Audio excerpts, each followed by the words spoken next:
Testing, testing. Can you guys hear me alright? Hello, hello, hello. Hi everyone. Hi Going Gnome. How are you? How's everyone doing on this fine Saturday? You say you gotta get good at games though. You're such a noob? You're not a noob at games. Though technically everyone is a noob when they first play a game. You know what I mean? Just takes time to get better at it, at every kind of game. Okay. Hello, hello. I shall turn on the camera. Camera. Mainframe camera, turn on. Hello, everyone. Welcome to the stream. This is Sakaki. Sakaki619. Today is 6/19. AKA now the new holiday or celebration holiday, Juneteenth, so it's a little interesting. I don't know how to celebrate today. Are you kidding me? This is a weave shirt! It's one of my favorite weave shirts. It's based on Fate Grand Order if you actually recognize it. Kudos if you recognize it. It's Nito Chris right there. I'll bring a picture of her. Nito Chris-chan.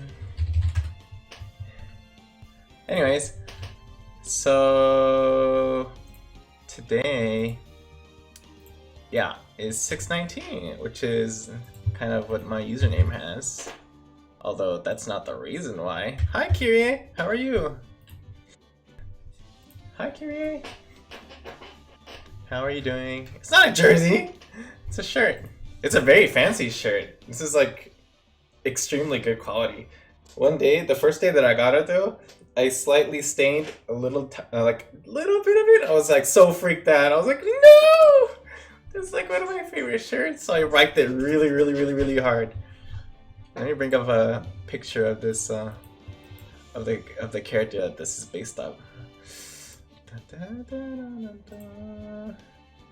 Okay, I'm good.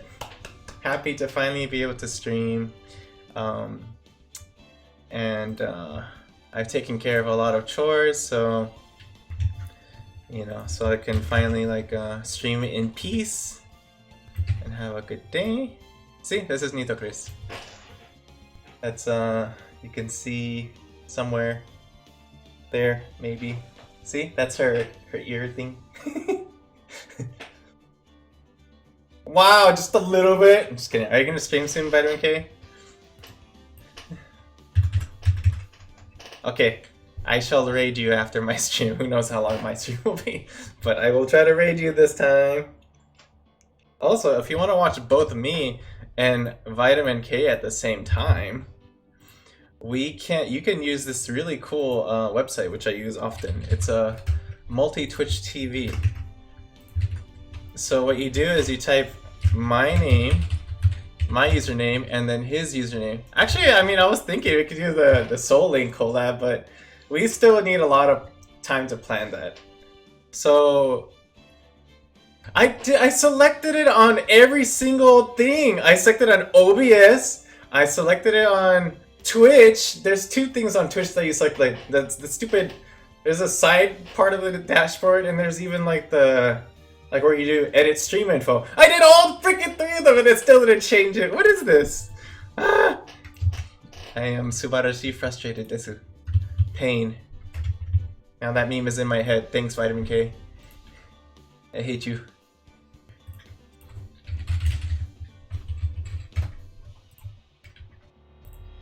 Much pain. Wait, okay, let me get the full path so you guys can watch both of us at the same time when he starts streaming. That way, you don't have to choose. Isn't that nice? It's super weird. I'm gonna fix that. Okay. Keep in mind though that the volumes will be. You might hear both of us at the same time though, so. Yeah, I keep my stream for mature audiences because the thing is, okay, I did the streaming thing first, OBS first, And then I was like, okay, I'm gonna make sure and do it on Twitch. So I went to Twitch, and there's two things, right? There's the right side, wholesome. I wish I was wholesome. Sometimes I cuss and like I feel so bad. I'm like, oops. Thank God it's a mature audience. I don't have to worry about it. Anyways, so on Twitch I do edit stream info, and then there's even the clickable edit stream info, and I did both, and it still doesn't freaking work. Huh? What I do now? What I screwed up? Honey? Oh, interesting. The layout I could change. Yeah, you are very family friendly. That's because you haven't played any like too many like rage-inducing games, I guess. It's because you're not playing online. I mean, with Minecraft, I guess, but you're not playing against people. You know what I mean? Like competitive. Yeah, it's okay. I see it now. It doesn't show, even though I did it before. But let me do it again. I think I know what you mean. So I did it OBS. The order I did was OBS, Twitch. There's a stream info on the side, and then there's a clickable stream info. I did those three in that order, and then I actually turned on OBS to stream, and that's where it probably overrode it. And then I have to do all the changes again because it got overwritten. So basically, next time I'm just gonna turn on OBS, then change the game name on Twitch. Alright, now that it's settled and it's already 12, then we can kind of start with the background. So yeah, so if you guys, did you guys see that multi-Twitch link that I put on the chat? It's really useful. I like to watch a lot of my favorite streamers, Vitamin K, and other people, like World of 1C, and Superlands, and Crispy, Majesty, a lot of those people. And I'll probably do it with Kiri in the future, because Kiri I hear is gonna stream. Going Gnome, are you gonna stream too? Yeah, you can do, yeah, that's the point. If you literally copy that link that I put into the chat and you put it into the browser, it'll show both of us streaming. And you could do it like with more, like 4 people even. Yeah, more than 2. You can do like 4 people. It's really cool. The only thing is that you shouldn't mute one of us, because then that might not count as a viewer. You can just put one of us at really low volume, whoever you want to hear. Or both of us at low volume if you just want to lurk or something. So yeah. But yeah, that'd be kind of cool. That'd be nice if you have that. Okay, so let's give a little background. Alright, so again, this is Sakaki. I don't know why I say it that way now. Everyone says it that way, so now it's stuck in my head. It's supposed to be Sakaki, not Sakaki. Sakaki. Sakaki 609. Okay? So I'm Sakaki. And this is the playthrough for Ace Attorney. So last time we had some crazy revelations. I know I really can't wait for Kiri. Oh wait, stop distracting me going, I'm just kidding. It's my fault. So last time we had some revelations regarding the investigation into the supposed murder by oh gosh, I need to remember all these names again. So Edgeworth, yes, Edgeworth. So supposedly he murdered an old contact who was part of the this DL6 case, which I always keep on saying as DLC, but DL6, and that case was a very kind of traumatic event for Edgeworth because his dad was killed right in front of him in an elevator when he was very young. And this case that was open to find out who was the murderer of his father, the DL6 case, 10 years later, I think, it's going to expire. Literally during the days of the events right now in this game that we're playing. So it seems like whoever is the true culprit of that case, which it's not found who that is exactly. I think they framed someone else, perhaps. But we're kind of finding out that the true culprit might have some intentions to keep that case officially closed after 10 years. And they will not be able to open it up again, so the culprit will be free, basically, And so when we're investigating into this Edgeworth case right now, where they believe that Edgeworth was the one who killed an old contact who was involved in the DL6, not DLC, 6 case. It turns out that we found out that the boat shop owner is somehow involved in this situation and perhaps the true murderer. And he's like this old geezer who seems to be like kind of very I don't know how to describe. He's like he's like sleeping after everything he talks. every few lines he says something, and he's like very not schizophrenic, but what's the term where you're losing kind of memories when you're older? What's the term? Someone knows this, please. Someone say it. What is it? Not amnesia. It's the anyways, he's mixing up people's names with like people from his past. Like he thinks that Phoenix Wright is like one of his kids, and then or yeah, I think so. And then like anyways, yeah, so he's mixing up names and memories and stuff. Yada yada. He thinks his boat shop is a pasta place. So in my opinion, I think he might actually just be doing this as a front to cover up his true like identity and his true motives. So we'll kind of find that out in this phase of this investigation. Last time he was supposed to be called up for the kind of the trial after we kind of proved that Edgeworth was not able to actually be the murderer, and then we find out that he ran away. So then we're like, uh-oh, this guy is suspicious. Why would he run away? So yeah, so that's kind of the part right now. So we shall see what happens. And as always, thank you always for coming by and watching me play. This will be also up on YouTube in case you miss it, or in case you want to go back and rewatch it. And yeah, please follow me on that YouTube channel as well. Okie dokie. December 27, 2:11 p.m. Wright and Company Law Offices.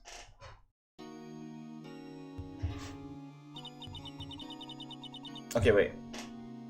One thing I'm a little bit worried. I hope I chose the right save file. Day 2, day 3, 244. Yeah, this looks right. Okay.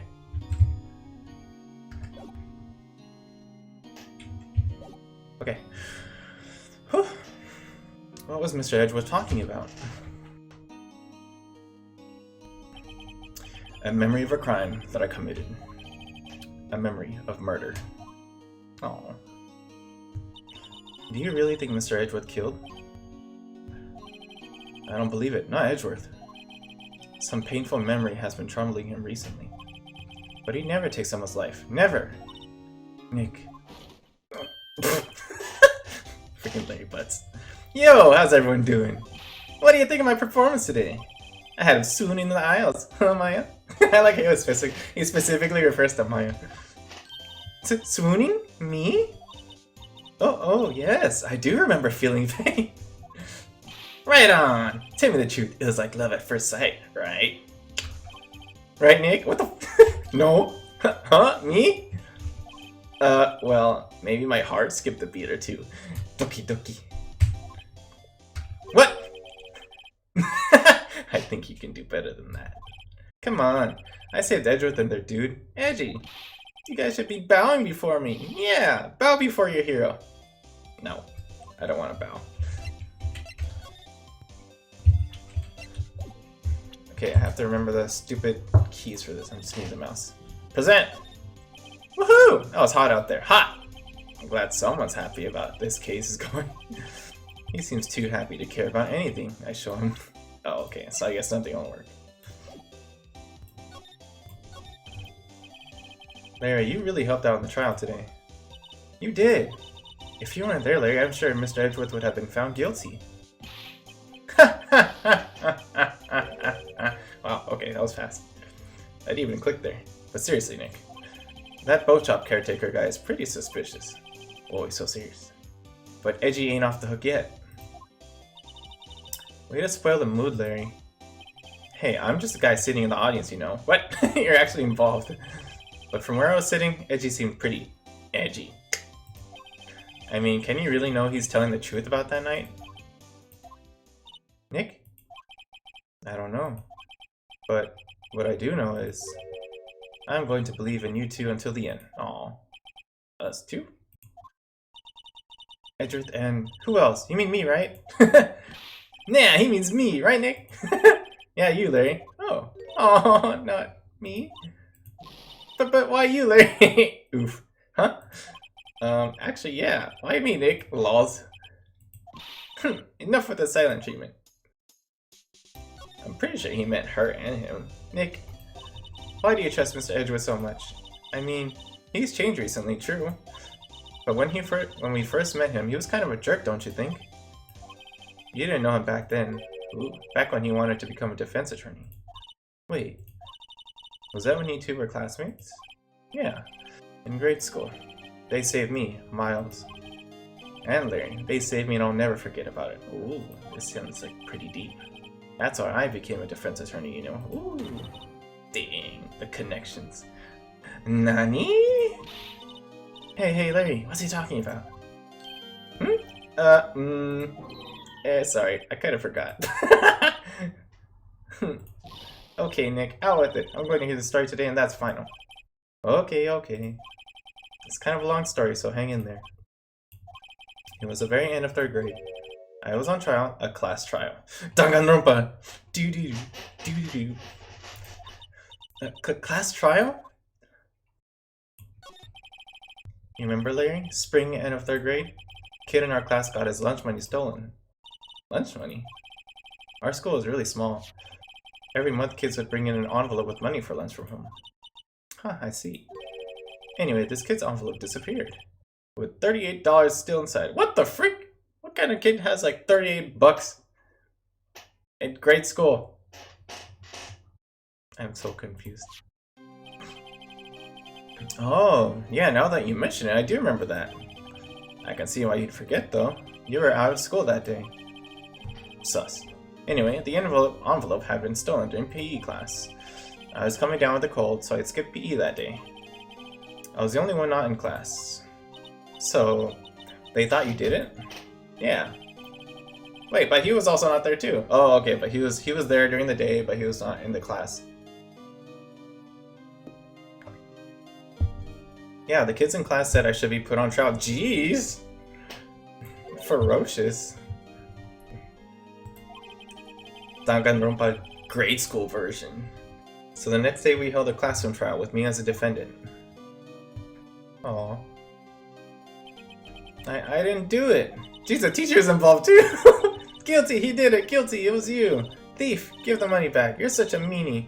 No one play with them. Just admit you did it. You can't hide the truth. Tell us the truth. We're not gonna play with you anymore. Yeah, no borrowing my racer. You shouldn't be allowed in the relay race or in the library committee. Give me back my 50 cents I love. Jeez. Oh my god. Now, Phoenix, you know you shouldn't steal people's money. It's not right. Whatever. In the end, even the teacher thought I'd done it. Ooh, majority. When the population believes it, others will believe it. Go over and apologize, Phoenix. I didn't know what was happening. I was so sad. Oh, I didn't know what was happening. I was so sad I couldn't stop crying. Everyone was staring at me like I'd done it. I tried to apologize. I went to where the boy whose money had been stolen was sitting. That's when it happened. Oh, objection! He shouldn't have to apologize. The only thing that belongs in a trial is evidence. Anything else has no place. I like how I'm giving him such a low voice when he's a kid. Edgeworth. You should all be ashamed. Amateurs. Miles? D. Is this where the meme comes from too, with his hand? Even when he's a kid, he has like these hands. It wasn't you who stole my money, was it? No. Then you shouldn't apologize.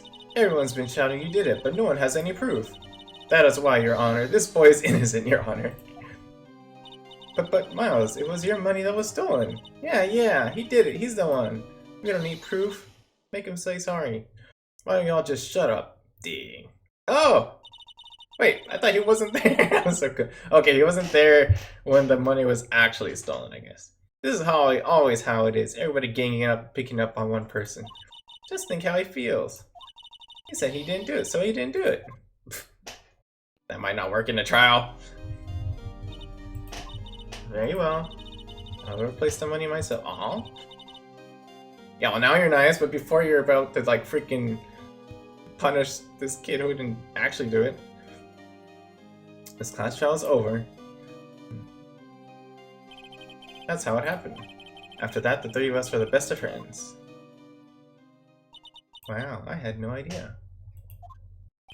Yeah, I had no idea either. I mean, I forgot. That's when I learned what it meant to be alone. Totally alone without a friend in the world. Sad. You did a good thing, Larry. Yeah, well, I was just lucky that I took the day off from school. If I'd been there, they would have thought I'd died. That's true. That's true. He would have been framed easily.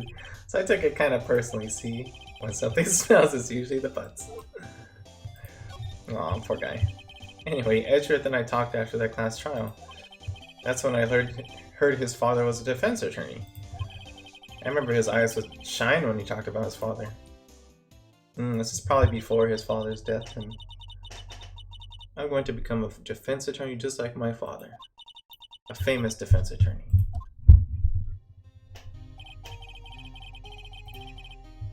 Oh, I'm sorry guys. This has been over the name this whole time. I was worried about that. I'm gonna take this off.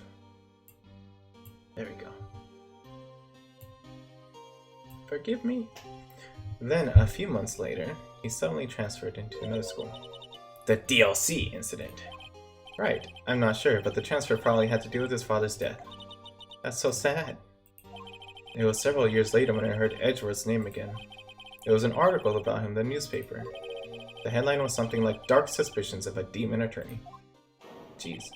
Fabricating evidence, manipulating testimonies, covering up facts. The article said he'd do anything to get a guilty verdict. Anything. But why? What happened? I mean, that's not the Edgy I used to know at all. That's what I thought too. I tried to get in touch with him, I don't know how many times. He never replied. I guess he didn't want to see his old friends. Could've just dropped it though. I wanted to meet him, to learn why he had become who he became. That's when I decided. Wait, you don't mean... That's why?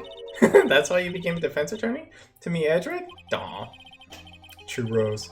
If I was a defense attorney, I knew he'd have to meet me whether he wanted to or not. In court. Edgeworth believed in me and I believe in him. He's in pain, and no one's on his side. I'm the only one who knows the real Edgeworth. What about Larry? I'm the only one who can help him. Whoa, Nick. So is that why you helped me out for free? Yeah. I helped you because I believed in you. Except I don't remember saying I'd do it for free. Oh, Nick. We have to say, Mr. Edgeworth, if it's the last thing we do, okay? Right. Very well, maybe.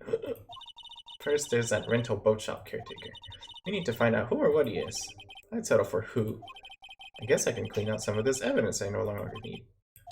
Okay, let's go.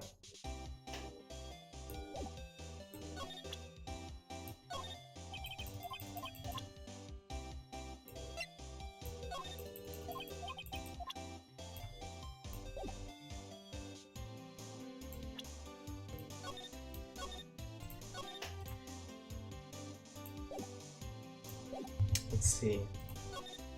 So many places to go to. I have to find out who he is.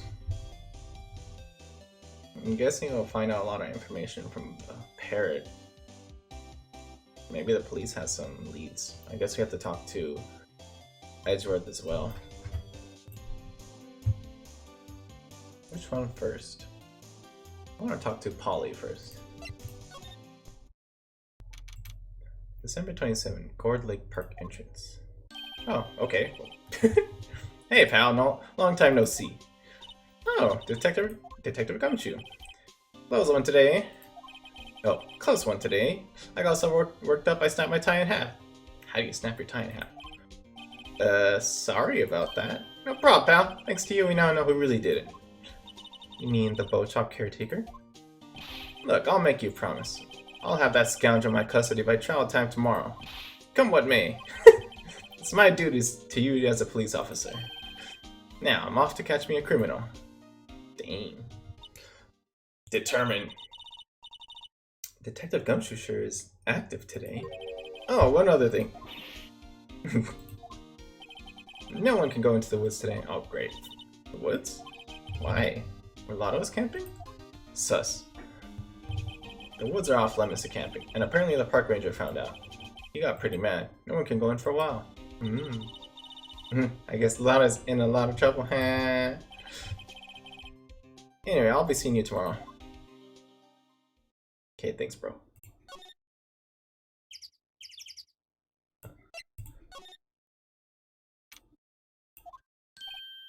The steel eyesore is missing. Eyesore? Looks like the the samurai steel eyesore. Mezawari that. I think yeah, it was a pun for samurai. Mezawari? No. Because I know eyesore in Japanese is mezawari da. Mezawari. I really wonder what the pun was. Samurai. Steel samurai, steel mezawari. A little bit, something like that. Looks like the hot dog stand is closed too. I guess Larry's too busy worrying about Mr. Edgeworth to show up for work.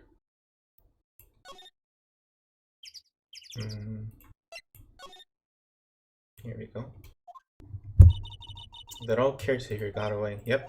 I never imagined he might be the real murderer. Ahem! I know that clearing of the throat anywhere. Hello. What might you be doing here? Out for a walk? Ah, the days of my youth. Like the scent of fresh lemon, you see. Mr. Grossberg, this is no time for idle reminiscing. Mr. Edgeworth trial ends tomorrow. That is true, yes. But from what I saw of today's trial, Edgeworth should be fine, right? Well, I'm not so sure about that. Oh, what do you mean by that? Well, I'm not so sure. If you find anything out, come by my office at once. I may be able to offer you some assistance. Wow, finally. Thanks. Bye. Okay, thanks, bye. What do you think Mr. Grossberg was doing here anyway? Who knows? Sus. He's the culprit. Yeah, we can't go inside. Hey! Just break open his lock. Open his door. And say hi to Polly. Polly, I'm home. Nobody's home. Hello, hello. Squawk. Hey, it's Polly. I wonder where your own is gone, Polly. Hello, hello, Squawk. Can't believe he'd run off and leave his poor parrot to fend for herself. Hello, hello, Squawk. Freaking parrot. What the frick? Oh, I thought that was a gun back there. Ooh, but there's a bag. There's a bag. I see that bag.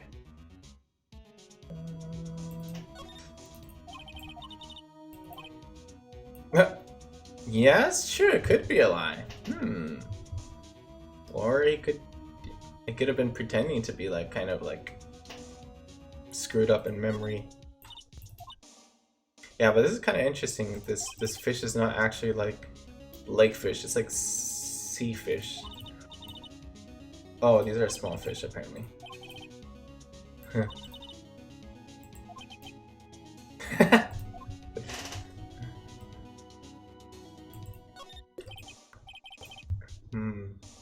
Everything's cold. Looks like he didn't turn his heater on.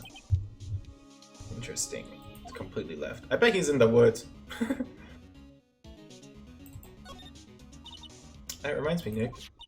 Polly here knows the number to the safe. Ooh, yeah, that's right. Polly, what's the number to the safe? 1228, squawk. Let's open it, Nick. Come on. It's so devious. Oh, what does she want? Money? But hey, this is a real criminal here. I'm not so sure. Okay, Nick, let's see what's in there. I guess there might be a clue or two. Ooh, the only thing in here is a letter. Aw, boring. I bet it's the one addressed to him. To Edgeworth. And it's probably like to bring him over here. There's no name or signature on this thing. It's handwritten in very precise, clear letters. Get your revenge on Miles Edgeworth. Edgeworth. And then Nick, why would Mr. Edgeworth's name be on here? How should I know? I'm going to read the whole thing. Get your revenge on Miles Edgeworth. It also says, this is your last chance. Now's the time to get revenge on the two men who ruined your life. Dang. The rest of the letter goes on to describe the murder plot in detail. It could be that he's actually innocent and he was framed and really the culprit is someone else. Wouldn't that be interesting? The rest of the letter goes on to describe the murder plot in detail. Jeez. How to kill Robert Hammond and frame Edgeworth. That's kind of what happened. That is what happened. Calling Edgeworth out to the lake, getting on the boat, firing twice. Dang, this is proof. This is exactly what I figured out today in court. It's all here in perfect detail. What do you think it means, Nick? I don't know, but it looks like these are instructions for that caretaker. Unless someone else hired him. When he killed Robert Hammond and called out Edgeworth, he was following instructions. But who could have written that letter? Unless it was Grossberg, who was the true culprit behind all this master plan. That would be kind of crazy. He might want, like, a rival out of the picture. But who could have written that letter? And what does it mean to get revenge on Miles Edgeworth? Look, I don't know, okay? But one thing's for certain. This letter is an amazing clue.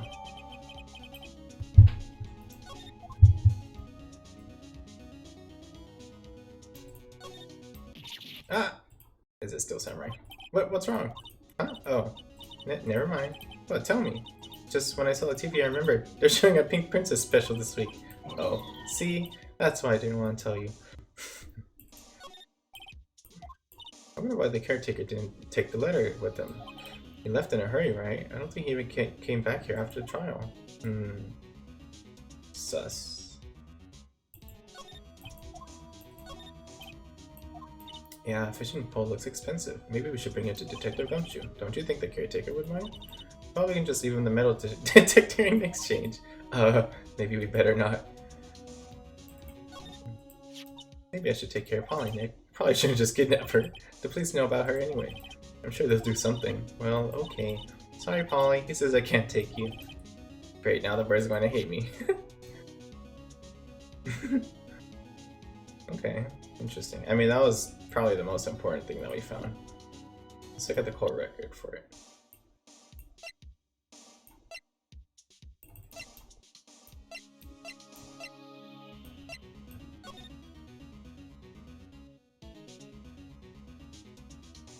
Very interesting.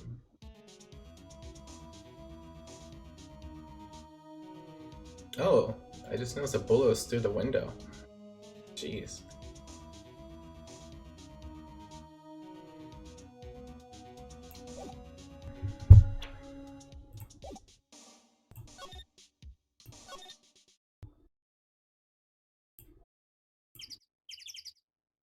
Where to next? Where to next? Can you find a clue here? What? Nick, the forest, there's someone in there. Excuse me? You're right, there's a few policemen in there. They must be looking for the caretaker. Good luck. I bet he's out on the freaking lake. I'm just kidding.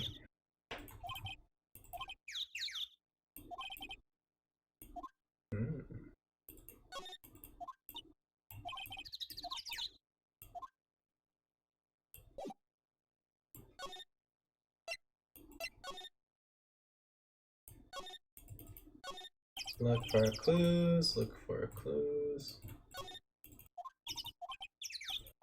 Oh. This like sure likes to cause problems.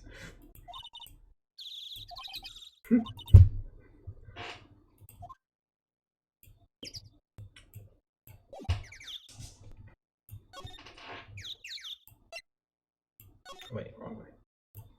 You're going the wrong way.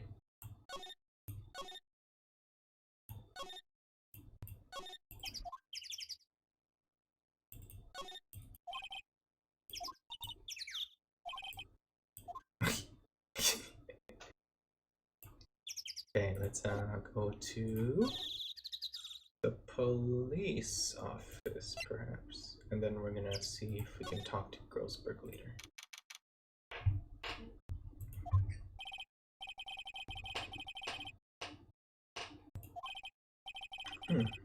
Interesting. Gumshoe, you won't be coming back today. Oh, really? He said there was some guy he had to arrest by tomorrow. The boat shop caretaker. Oh, speaking of which, maybe I should turn on the chat. Well, it's okay. I think it's fine now. He shouted something about catching him if it's the last thing I do, pal. Good luck, Gumshoe.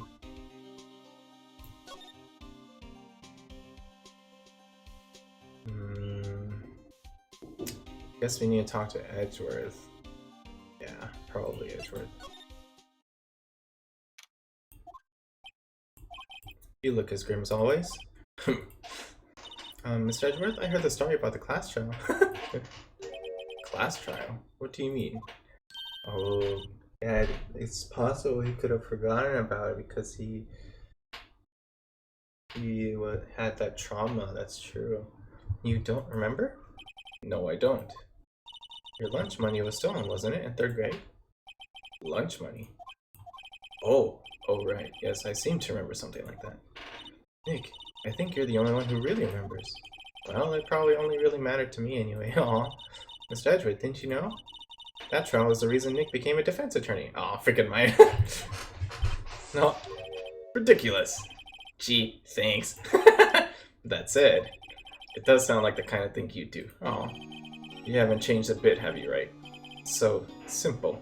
To a fault, even. Well, maybe, yeah, but I think you changed too much, Edgeworth. Ooh, get owned! Reverse card! Perhaps. Oh. Let's show him my badge. Oh, okay, fine. Fine! Edgeworth, see this letter? This came out of the safe in the shack where that boat rental caretaker lives. I see. Oh, with the serious face. Revenge on me? Who is that old guy anyway? I don't know. Could he be an innocent defendant? He got declared guilty or something? Nice, right? I don't remember that old man. Not at all. So he was following this letter then? Which means there was someone else behind it. Now is the time to get revenge on the 2 men who ruined your life. 2 men, meaning myself and Robert Hammond. It also says, this is your last chance. Last chance? Wait, maybe. Maybe he's talking about the statute of limitations on the DL6 incident, yep. Wait, that old man. What is it? Do you know who he is? Yogi. Yep. Could he be Yogi? Yogi? The suspect of the DL6 incident. The one who was found innocent. There we go, okay. So he was found innocent, he wasn't framed. Nick, no. That's a photo of his father. Don't show him that. You're right. Now probably isn't a good time to dredge up those memories. I tried. What is it? Nothing. Huh? That'd be kind of sad. It was that case that changed my life, and tomorrow on December 28th, a statute of limitations runs out. Tomorrow, could that be a coincidence? But, even if the case is finally closed on paper, it will never be erased from my memory. Never. Poor Mr. Edgeworth. Actually, let me read that.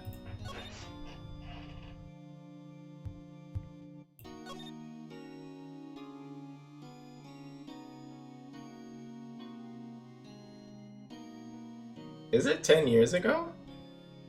Because if it's 10 years ago, does that mean Miles is age 19? Or is it like 20 years ago? Okay, Yogi. Here's Yogi. What's the current date? I can check, right? And if I save? No, it doesn't.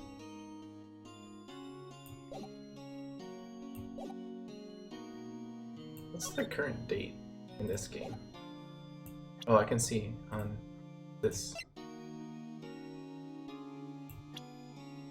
Oh, I actually haven't seen this yet. Oh, he's 24! Oh, it's 15 years ago. So 15 years, not 10 years, correction.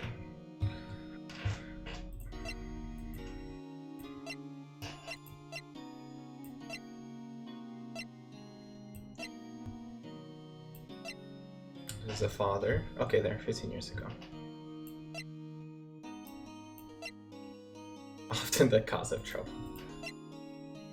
Oh, he was Mia's mentor.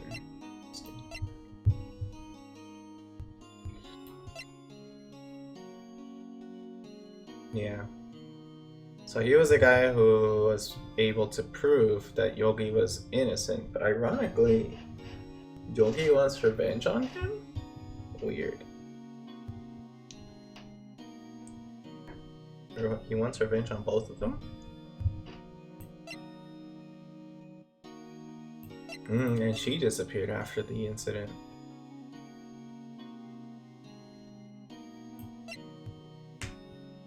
Dang it, 40 years he hasn't lost a freaking case. And he's Edgeworth's mentor, that's crazy. Does he look like Yogi? We don't know where Yogi's picture is. He's Yogi, alright. Oh, evidence. Oh yeah, we go here.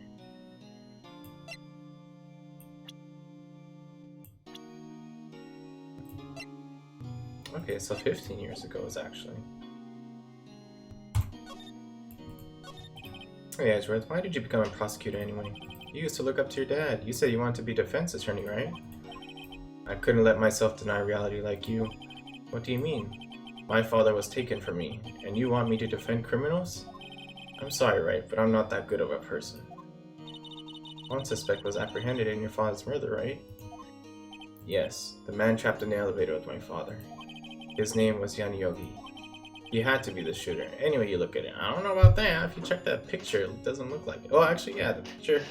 They could have shot the window to bring the attention of everyone and then shoot his father. That's true.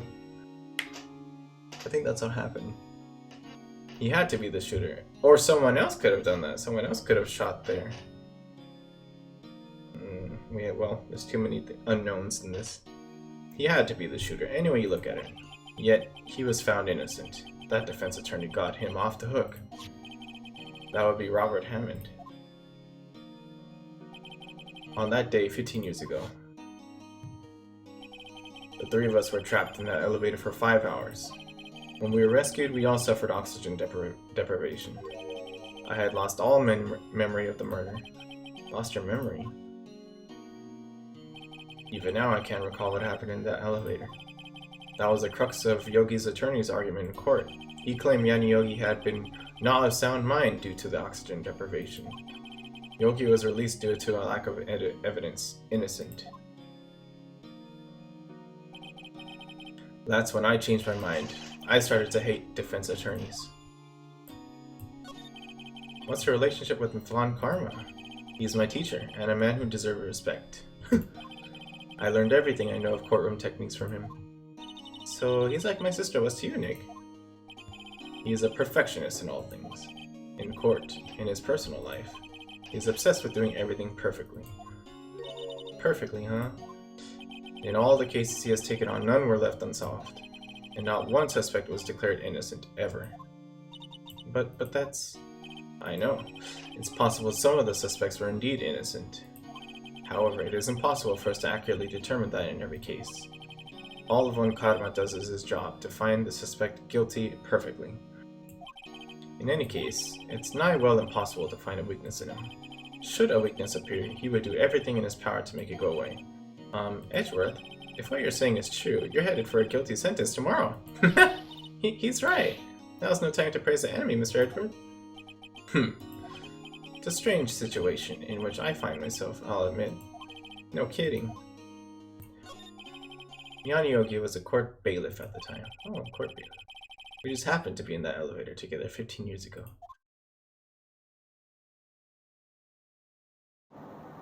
Oh, and then there's an earthquake. The quake was incredibly strong.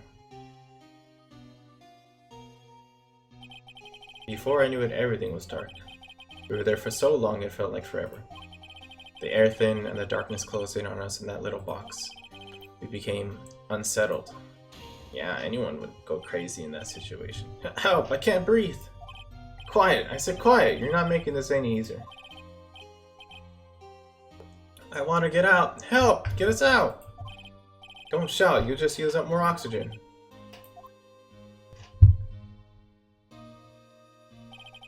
That's all I remember. When I came to, I was in a hospital bed staring up at the ceiling. In court, young Yogi's mental condition was called into question. They claimed the oxygen deprivation and stress had caused temporary insanity. In the end, the claim passed the court and Yogi was found innocent. Huh, but isn't that strange? This letter tells him to get revenge on Edgeworth. Why would he want to take revenge on you? Yeah, when he's innocent. Right. Yeah? There's something that's been troubling me these last few days. I didn't know whether or not I should tell you. You mean the nightmare? It's a nightmare I've had. A memory of a crime that I committed. A crime you committed? A memory of a murder. I think the time has come to tell all. Ooh. For the last 15 years, I've had the same dream almost every night. Jeez.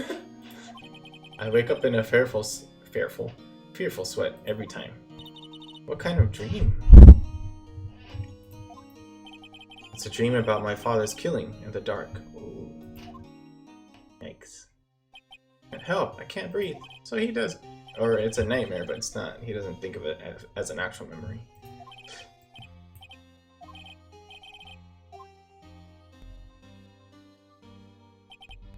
I can't breathe. You're using up my air. Terrible. What? Stop breathing my air. I'll stop you. Ah! What are you? Stop breathing my air! No, father. He's attacking father. Then I see the pistol lying by my feet. I don't know if it was evidence from that day in court or the bailiffs. In a daze, I pick up the pistol. Ooh, get away! Get away from my father! Bang! Ah! Sad. And with that scream, I wake. It's a bone-chilling scream. A scream that has rung in my ears for the past 15 years. Jeez. That was weird. Why did it look like he was throwing the gun? No, that sucks if he threw it and then it like shot. That would really suck. But that's just a dream, right? Did she say edgy? That thought is the only thing that has kept me sane for the last 15 years. But what if I'm wrong? What if it's real? They say that sometimes people shut out memories in self-defense. It's true. Maybe it was I who killed my father. What? If you think about it that way, this letter makes sense. Get your revenge on Miles Edgeworth. Think about it. Yogi was really innocent. That's why he wanted revenge against me. Wait, Edgeworth, you mean... It was me. I was the true criminal of DL6. I shot my father. This is bad. What are we going to do, Nick? What can we do? I don't know. I don't think there's anything we can do, like it or not. There's someone else who knows a lot about the DL6 incident. Maybe. There is, Nick. There's someone else who knows about DL6. The old dude. Peace out! Thanks for sharing your sad story.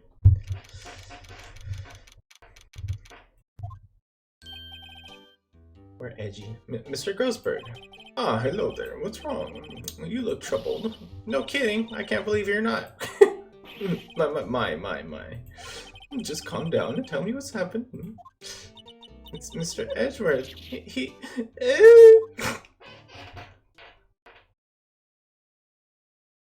I see. So Edgeworth dreamt he shot his own father. It's only a dream. Only a dream. I wonder. What? If that's the case, then why do you two look so troubled, Well, also consider this. Yogi quite certainly holds a deep grudge against Miles Edgeworth. So deep he'd want to frame him for murder. This leads me to surmise that Mr. Edgeworth's dream was not a dream, it was real, as you imagined. Yeah, he did throw the pistol, that sucks. Miles Edgeworth threw the pistol to save his father. The pistol fired, and the deed was done. Jeez. That's unfortunate. No, I don't believe it. Yogi was suspected of murder, and his career as a bailiff was irrevocably wrecked. Thus, he sought revenge on Miles Edgeworth. This was his last chance, of course, with the statute of limitations so close.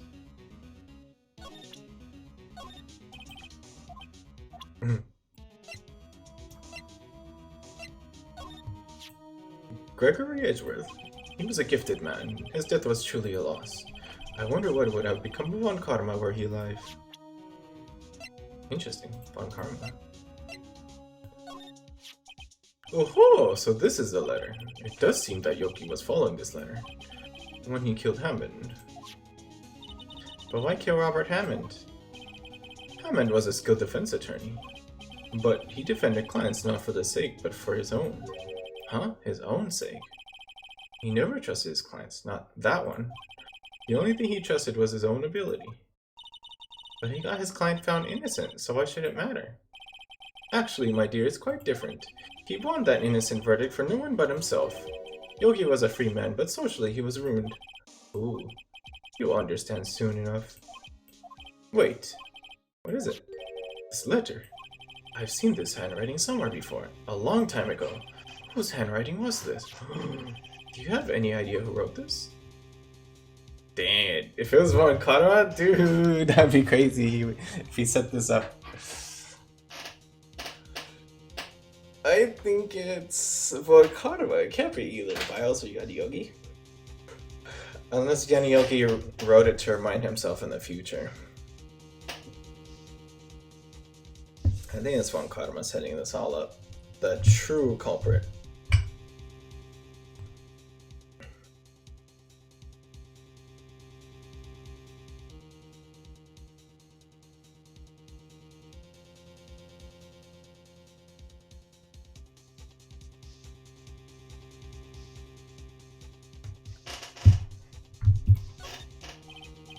Could it be Manfred Von Karma?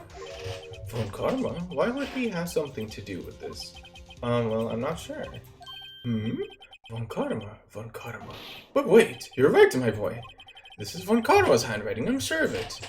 I used to see it all the time on court reports. What? But that means that the one who told Mr. Yogi to kill was... Correct, Manfred Von Karma himself. What does this mean then? Why would Von Karma want to frame Edgeworth? I know. Maybe he just doesn't want him to exceed him.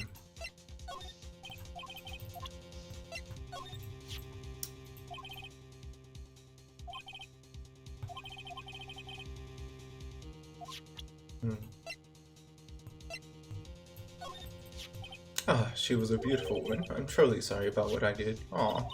Sorry about what? I think I'll stay out of this one. Oh, aw. Aw.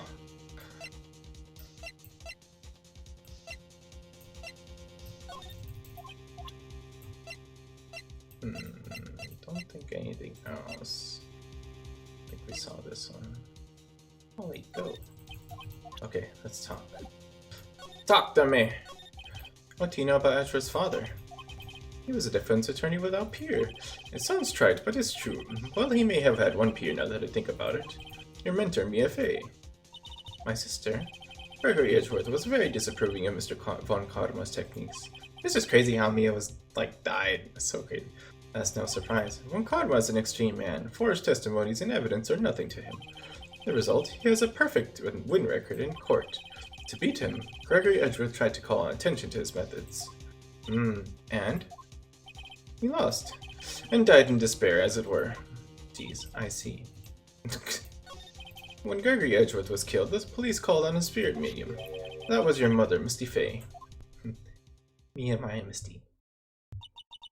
I am Gregory Edgeworth. I have been killed. The one who shot me was the bailiff, Yogi. Oh. Yet Yogi was found innocent. That's when my mother left us. It's possible that he threw the gun and the Yogi used it to shoot. That's when my mother left us. Everyone called her a fraud. That's right. Everyone thought she was, you see. Yet, now that I think about it, it seems the one who lied was Gregory Edgeworth's ghost. Oh, or that too, Gregory Edgeworth must have known who shot him. I don't believe it. So you're saying he's falsified his testimony? That Edgeworth's dad lied to protect his own son? It's only a possibility, mind you, but a possibility nonetheless. If it truly was Von Karma who wrote this letter, then he would know the truth. He would know that Miles Edgeworth had accidentally killed his own father.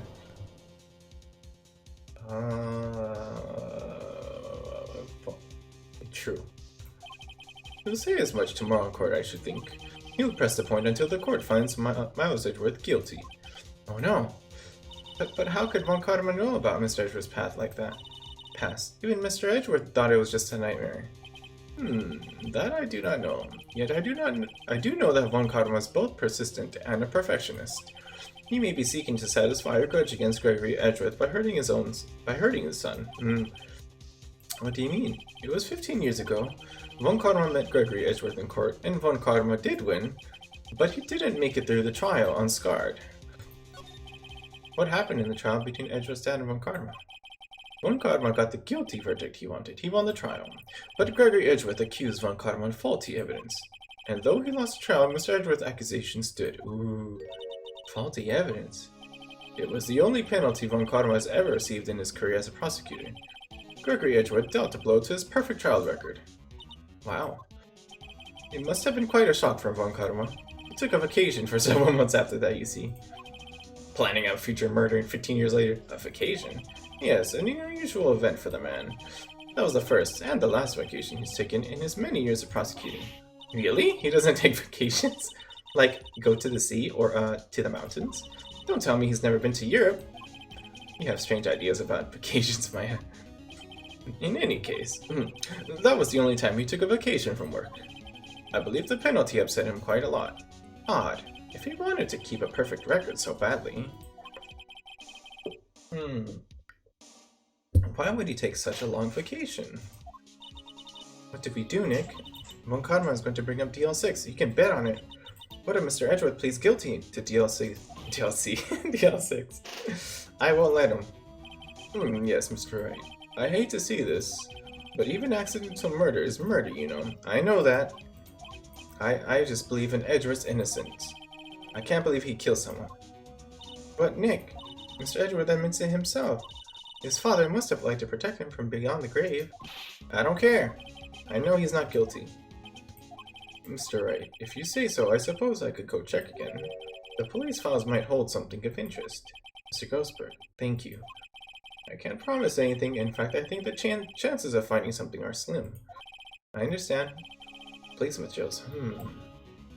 I think it'd be ideal if he threw the gun, and then Yogi was the one who actually, like, took the gun and shot his father.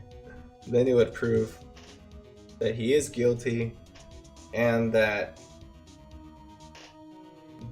Misty Faye was not lying. They go back here.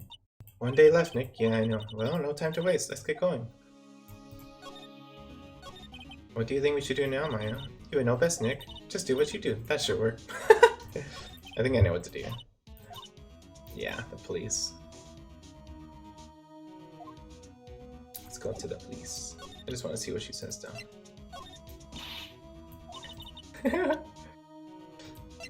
I just want to show you stuff. Stop being so mean. Oh my god. There's hardly anyone here. Everyone must be out looking for the old guy, Yogi. Ah, it's you. I don't think Gumshoe will be coming back again. He's staying out late looking for someone. Sounds like Detective Gumshoe is pounding the pavement for real. We were wondering if you could check out the records room again. Well, now I can't have just anyone wandering around in there. But I guess Mr. Von Karma's in there now anyway. You can go in as long as he's there. Oh, that's awkward. Von Karma? Yes, he just arrived actually. Nick, let's hurry. He might be forging evidence. Sus. Dusty as always. We were only here yesterday. I'm sure they just haven't had time to clean. What's wrong, Nick? Nothing. I was just noting that he isn't here. Von Karma. Well, there's a thing that's freaking opened. Sus.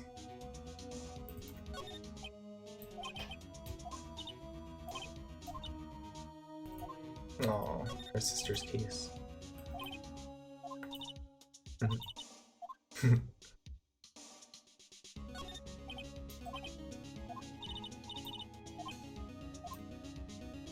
How about this one? One of the drawers here is open. Someone must have been looking in it recently. The label says unsolved cases, evidence. Unsolved cases. Nick, the file for DL6 is completely empty. Ooh, what? What are you doing in here? Von Karma? You. How do you know my name? Huh? Have we met? What are you saying? We see each other every day, don't we? We're Miles Edgeworth's defense team. Defense team? Ahem. I beg your pardon. You see, I rarely remember defense attorneys. Wow, what a douchebag. They're like books to me, needless things to be crushed. I can see how this guy was Edgeworth's mentor. Jeez. Fool, you think I, a prosecutor, would give you a defense attorney information? Bah! What if I showed you this? That'd be funny. Yeah, he's not gonna react to anything. I really want to present that. What would happen if I show this to him? Mr. Von Karma, have a look at this. This was you, wasn't it? Oh, it actually does something. You instructed Yanni Yogi to commit murder. Yanni Yogi. How many years has it been since I've heard him called by that name? He's a fool. I told him to burn it after he read it. Ooh. So you admit it? You wrote Mr. Yogi this letter? Yes, my dear defense attorney. Thank you for taking the trouble to bring it to me. You saved me from a lot of needless hassle. Oh, fudge. Nick, what is that thing? What the? Taser? Wait, no, but I want to see what else he says. A stun gun for self-defense, usually. Indeed. 600,000 volts will course through your body like a dog touching an electric fence. Jeez, 600,000. Oh, don't worry, people don't die from it usually. Now give me the letter. Jeez, threatening. No! Whoa, what are you? Nick, run! Oh shit, Maya's gonna get shot. Ah! Maya! Out of my way. Ow. I bet Mia's gonna come up. Wow. Totally stolen from. And then I missed all the freaking dialogue too. I should have saved. I wanted to see what else he says. Maya. Maya, open your eyes, said Mia. The letter. Did he take it? Huh? Oh yeah. Are you okay? I couldn't stop him. I jumped as fast as I could, but one shot from that thing knocked me out cold. I'm useless. I'm no good as a lawyer or a medium. I can't even call my sister. Aw. Not even now when we need her the most. I wish I hadn't woke up at all. Jeez, that's depressing. Poor Maya. Maya! There has to be some way I can help her. I better do something about her self-confidence first. Maya, she's holding something. What is that, a bullet? Did she steal it? Whoa! DL6 incident, evidence number 7, taken from the heart of Gregory Edgeworth. How did she steal that? I remember, Von Conner was holding this when Maya jumped him. It's probably the same ballistics as his gun. I'll prove it to you, Maya. You're most definitely not useless. I'll prove it to you in court tomorrow. Oh boy. Cray cray. Dang it! I must talk. I should have just talked to him first before going into showing evidence. Aigu. I kind of want to see if I missed anything, but I guess he wouldn't say anything if we tried to talk to him anyway, right? I guess it's fine.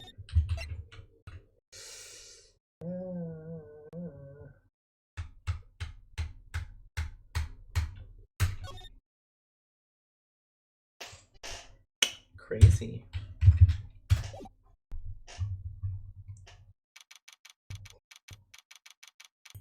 What will happen?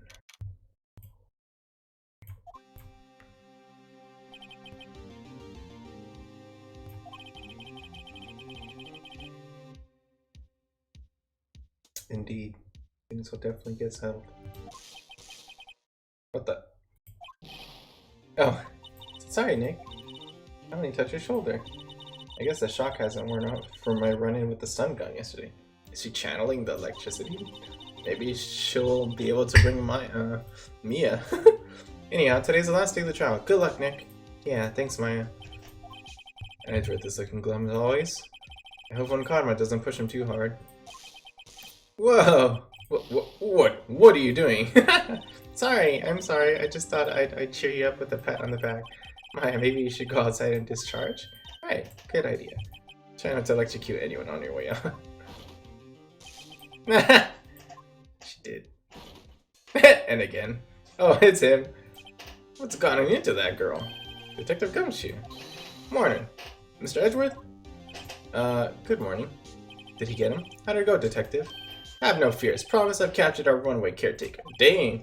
I just brought him in. Took all night, pal. Thanks, Detective Gumshoe. You must be tired.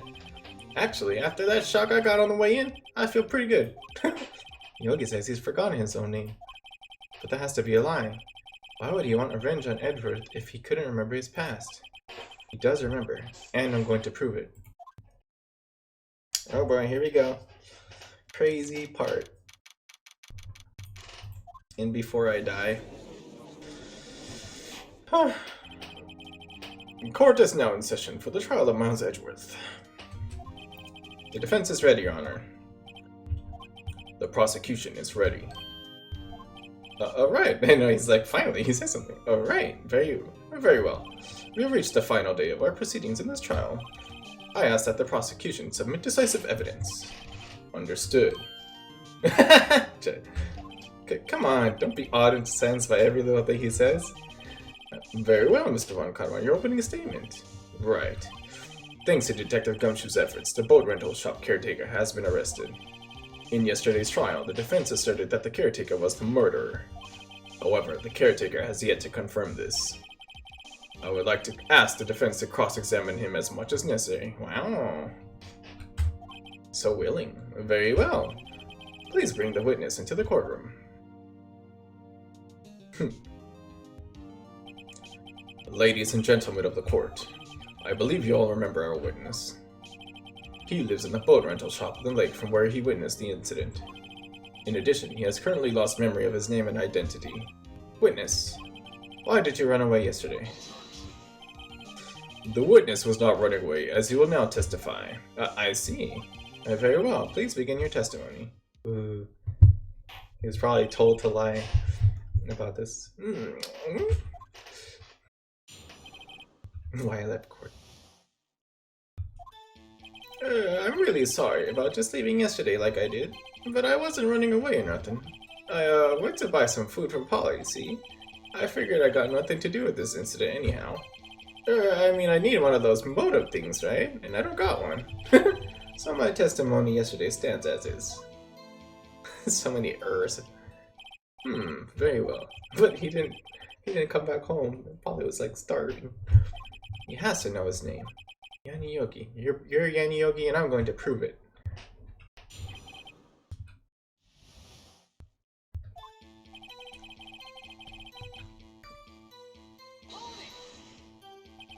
I call what you did running away, not just leaving. You heard Larry's testimony and realized you're in danger.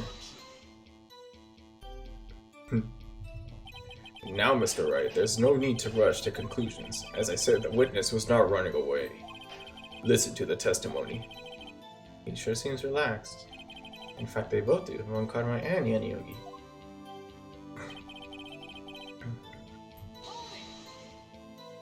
Then why did you leave? He's just about to say why. Is it so hard for you to just quietly listen when someone is talking? If I sat quietly, Edgeworth would be guilty in 3 minutes. No, you didn't. Food. Well, Polly's a bit of a gourmand, you see. She only eats these high-quality bird pellets from France. They only have them in the big pet shop downtown. But you weren't arrested until this morning. Why didn't you go back to the caretaker's shack? Well, I kind of got lost, you see. The witness has trouble remembering things sometimes. When the police apprehended him, he was on his way back to the shack. Yeah, right. Nice try, Von Karma. No one's going to believe that. I see. That's why he was lost. Please, Your Honor, come to your senses.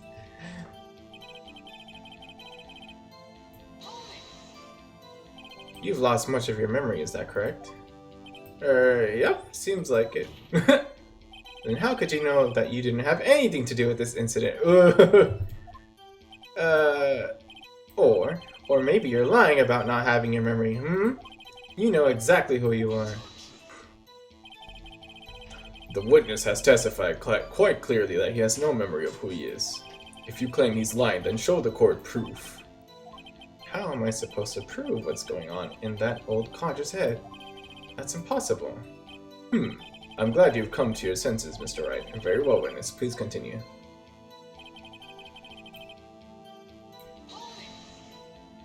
How can you say you had no motive? I say you do. You had a grudge against Edgeworth and the victim, Robert Hammond. That's why you took revenge on them, right? Please don't make me repeat myself, Mr. Wright. This witness has no memory of anything beyond several years ago. He can't hold a grudge. It's impossible. I have to prove he's lying about his memory. Otherwise, it's going to be the same thing over and over until the trial ends. Okay, so that's what I need to do. Why did I say something, Mr. Wright? Yes, Your Honor. You've been saying the same thing now over and over. You've been calling the witness' memory of the past, or lack thereof, into question. But does this really have anything to do with the current case? Of course, Your Honor. The witness has said he has nothing to do with this case and no motive. Both of these statements are lies. Order. Mr. Wright, there is a serious problem with your claim. Or are you saying you know who this witness is? Of course, Your Honor. Ho, now this is interesting. I would like to know myself, so who is he? Don't play dumb, Von Karma. Mr. Wright, please tell us the witness's name. What if I said the wrong one here? His name is Yanni Yogi, a former court bailiff. Yogi? That name seems familiar. Oh, Yanni Yogi, from the DL6 incident. It figures a judge would have heard of it. It was such a famous case. But what does this mean? Your Honor, if this man is Mr. Yogi, then he has a clear motive. Chit. Jumping to conclusions again, Mr. Wright. This witness is Yanni Yogi? Fascinating. However, how do you propose to prove this to the court? He took the evidence. This is a court of law, as you may recall. You need proof. And allow me to repeat once more that the witness has lost his memory. This is it.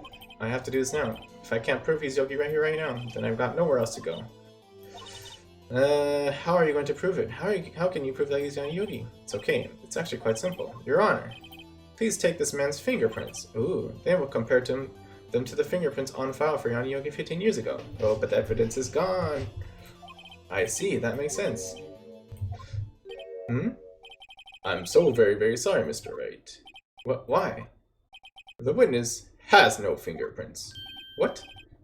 No fingerprints? What?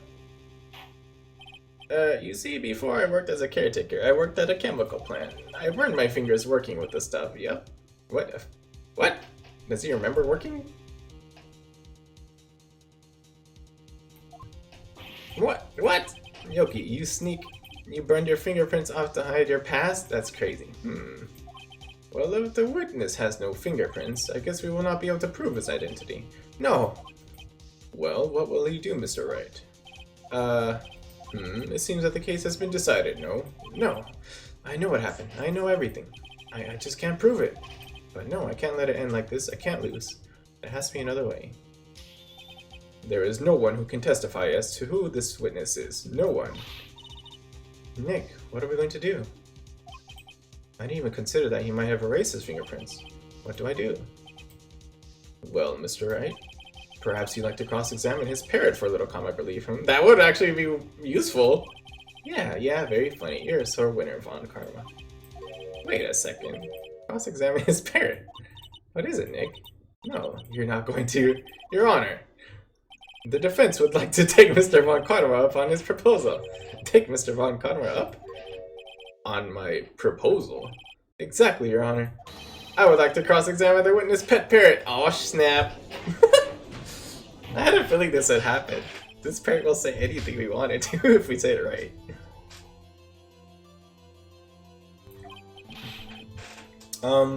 Well, what do you think, Mr. Von Karma? Need you even ask? This is a farce. I object. I object your objection. Wait a second. You were the one who suggested I cross-examine that parent, Von Karma. I have a right to do as you suggested. Dang. Well, if you're so desperate, then please be my guest. Wow. Of course, should you go through with this, and nothing comes of it, then I hope you're ready for the consequences. Nick, this is crazy. Well, still want to go through with your little game? Yeah. Let the parrot take the stand. I will cross-examine her, Your Honor. This is the most ridiculous thing I've ever heard. One card must evict every person's testimony, every piece of evidence. Except the parrot. She's my last chance. At least, I think so. It's true. He would never think of bringing in... making the parrot. It's so funny. Parrot's like, why the freak am I here? That's quite a bird. Please tell us your name. Name? The witness is ignoring me. It must hurt to be ignored by a bird. I am very well, witness. Who is your owner? Please, testify for us. Who is your owner? Hello, hello. Squawk. That's all. Certainly the most concise testimony we've had so far. Very well, begin your cross-examination. I think I just accepted it. Right. What are you going to do, Nick? I don't know. What do we do, Maya? Maya would be good.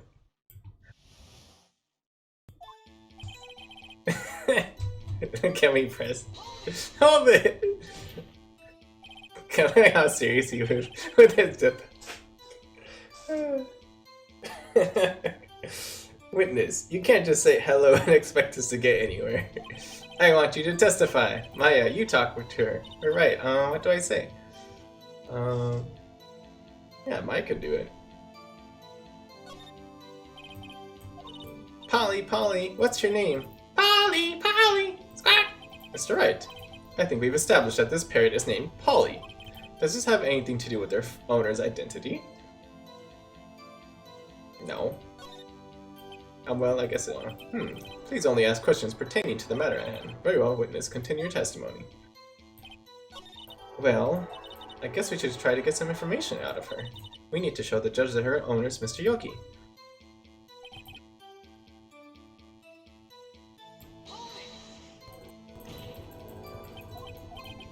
Okay, here. Who is your owner? No. Oh yeah, last time we did something with this.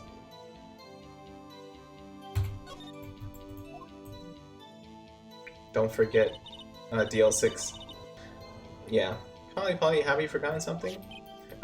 Don't forget DL6. If I can get Polly to say that here, that will prove that the caretaker has something to do with its DL6. Polly, have we forgotten something? Hello. Oh, she didn't react. That's not what you're supposed to say? Forgot something we forgot. Hello. Uh-oh, it's not working, Nick. She won't say it. This is ridiculous. Why won't she say it? Something the matter, Mr. Wright? Wait, don't tell me Von Karma expected this. Dang, he couldn't have retrained the parrot, could he? Did he train her not to respond when we asked if we'd forgotten anything? Ooh, that's intense.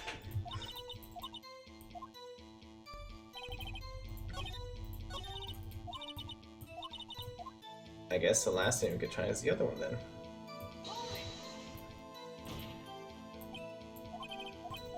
That's crazy. The safe number? That wouldn't...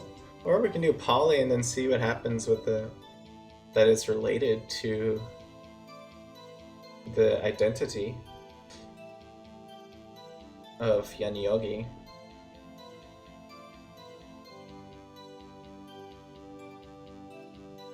Safe number.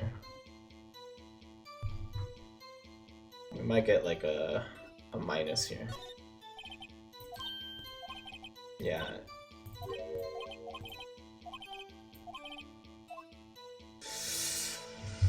Does.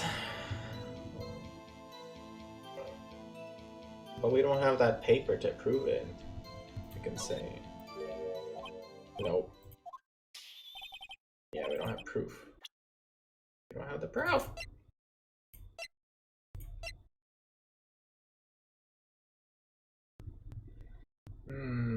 Oh, the date! Yeah, the date!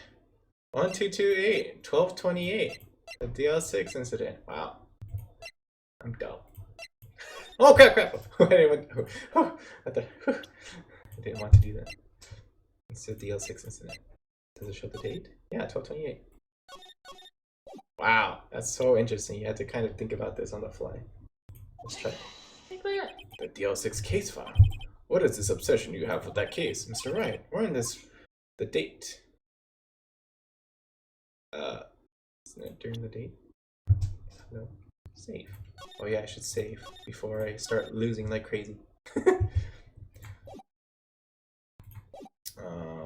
It should be case summary. It's on the case summary page. The case summary? Specifically, yeah, there you go. The date on which the DL6 incident occurred. The date of the incident. I actually didn't put 2 and 2 together until, like, just now when I was thinking about it. The date of the incident, December 28. Why, that's today's date 15 years ago. And the number on that safe is 1228. Ah, he used the date of the DL6 incident as a number for his safe, Your Honor. Could be total coincidence. That's how important that date was to him. That, I guess that's true. I see. It certainly is an interesting coincidence. Okay, he also thinks of it as a coincidence. People often do set their secret numbers to dates. Bah! This is not tangible proof. That's funny. I know how you just said it to everyone. That's glorious. I set my ATM card's number to 0001 because I'm number 1. I love how serious he says this. This has nothing to do with the date. Nothing. Indeed, alone it is a little weak for evidence in a murder trial. We would need some other corroborating evidence. Where am I going to find that?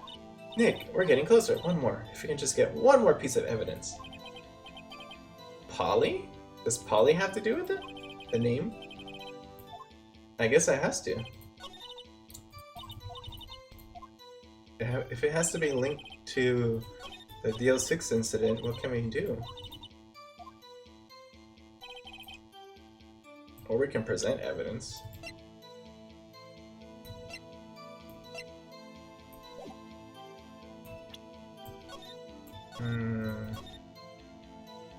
Is there something we could present to Polly? Let's go with the other option of checking the identity.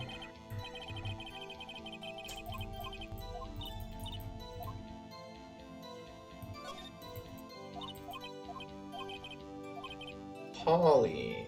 What does Polly have to do? Yani Yogi, Polly. You claim that the parrot's name will prove her owner's identity. And show us his proof. Question of who is the caretaker? Oh, okay. We're here to prove that he is Yani Yogi. All we have to do is tie the tie the name Polly to Yogi. Polly Yogi. The proof that the parrot's name reveals the caretakers. This one, maybe.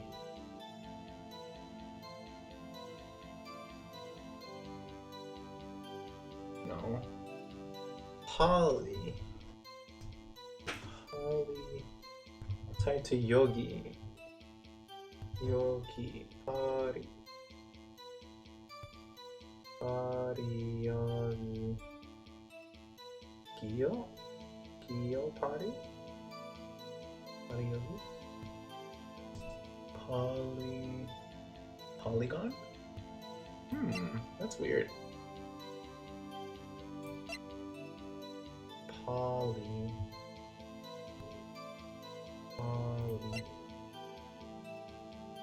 Yani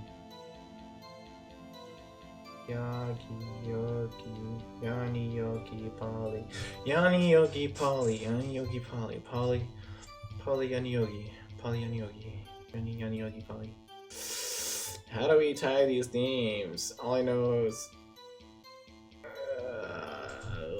that's actually kind of hard.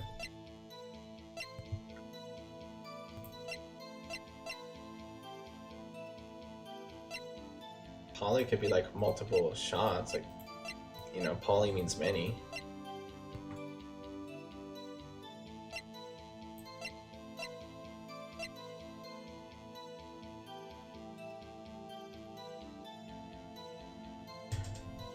Answers to the name Polly. Maybe that's what I'm missing? I kind of forgot if it says something when we... Or maybe here. Maybe there's something here. Like victim data or something too. With the... Polly Jenkins! Oh snap! That's crazy, I didn't even know that. Oh, after his arrest, his fiance committed suicide. Isn't that crazy? Oh, that's crazy. That's sad. No wonder he feels like his life was ruined. Which page is this proof on, then? Show us or stop wasting our time. It's, the suspect data. It's on the suspect data. This page has all the information about Yanioki. Right after he was arrested, his fiancée committed suicide, see? Indeed it does say that, yes. What was his fiancée's name? Polly Jenkins. Polly. Exactly, Your Honor. He wanted to remember the name of his fiancée who had committed suicide. That's why he named his parrot after her. I see. I guess that is possible. Bah, a mere coincidence, that's all. My granddaughter has a dog she calls Phoenix. Well, Mr. Phoenix, right? Does this make you my granddaughter's fiancé? She's only 7 years old. That's enough. I think we've reached a conclusion here. This is a mere coincidence, that's all. True, that is a possibility. However, two coincidences at the same time seems more like a pattern to me. What are you saying? Summon the caretaker of the boat shop. Immediately. Ooh. Hoo-hoo. It's enough for the judge. Witness. Tell us your name. Wait, this witness, he doesn't remember. No. It's okay. Oh, there he is. He stopped his facade.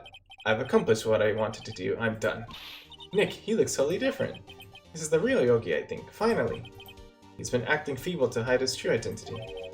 Acting for 15 years. What? Well, let me ask you again. Please state your name for the court. My name is Yaniogi. 15 years ago, I served as a bailiff in this very court.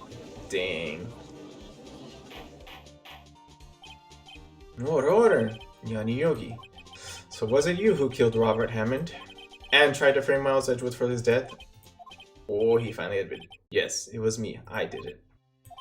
They put me on the witness stand 15 years ago.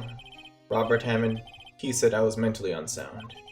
He told me it would make me innocent, get me off the hook. So I pretended to have brain damage.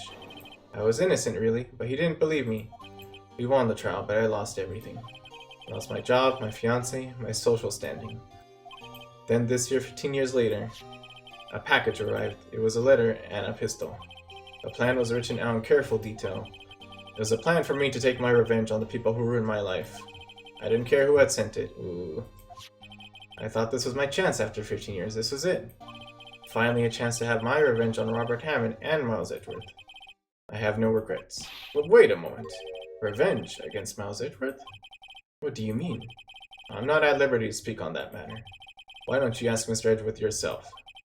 Anyway, I admitted, I was the one who killed Robert Hammond. Dang. Von Karma, where is Mr. Yogi? Under arrest, Your Honor. I saw no room for error in his confession.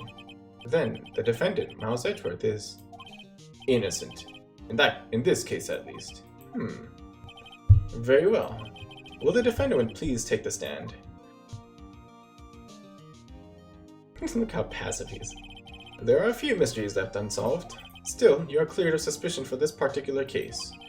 So I would like to pass judgment on the murder of Mr. Robert Hammond. Any objections? I don't believe it. Why isn't Von Karma saying anything? Very well. This court finds the defendant, Mr. Miles Edgeworth, not guilty. Swag!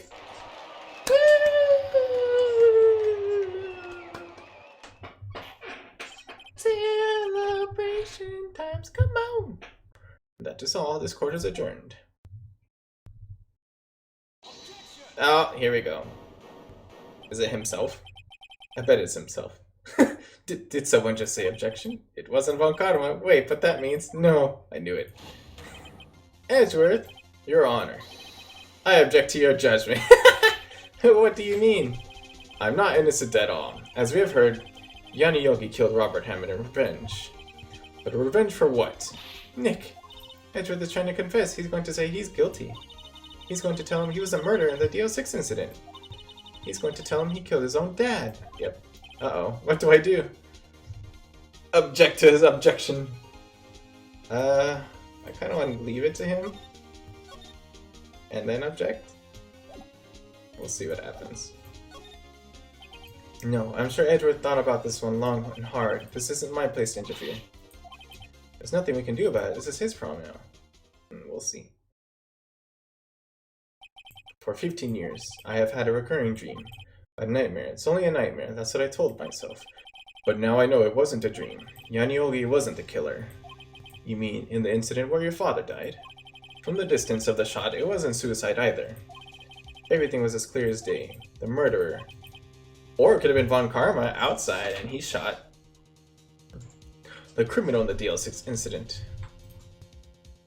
It was me, Your Honor. I confess my guilt. I am guilty for DL6, the statute of limitations of which ends today. The culprit is me. He points that way.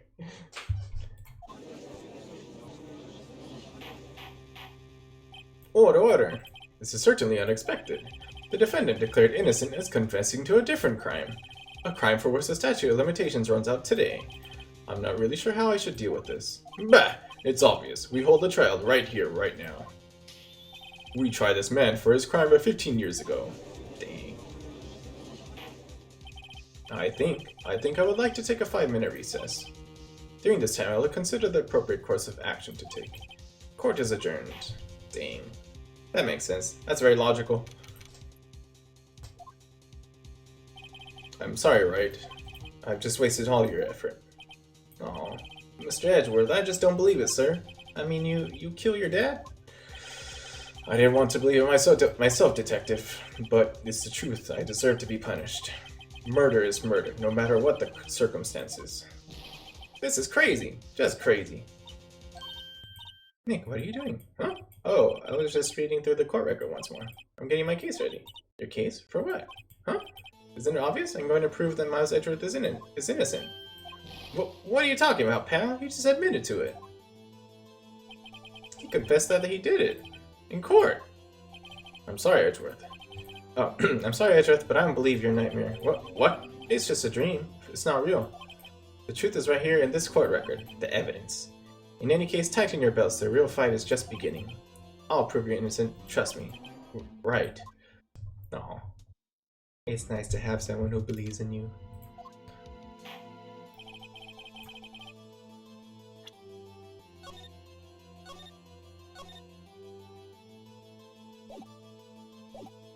Now then, I would like to resume our trial. Judge, Miles Edgeworth has admitted his own guilt. He has confessed his crime. Let us begin by hearing his testimony. Then, though pointless, let the defense do their cross-examining. The statute of limitations on the DL6 incident runs out today. Though it's unconventional for me, I'd like to run this one by the book. I'm pretty sure he stole it just to make sure that he wouldn't be like, he's the true criminal behind that, and then he's trying to hide the case and stop, make it like unaccessible after today. So that's why he stole evidence.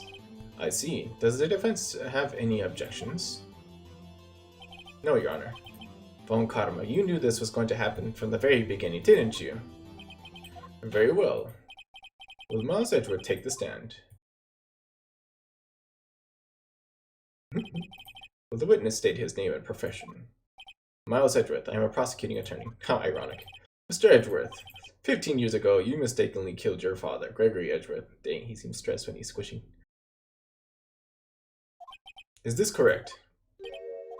It is correct. Then testify about this matter to the court. When Edgeworth was telling me about his dream yesterday, I noticed something. One detail didn't quite fit. That would be the key, but only if I can get it to work. Please, please. Aw. Dang. That day, I had gone to the courtroom to observe one of my father's trials.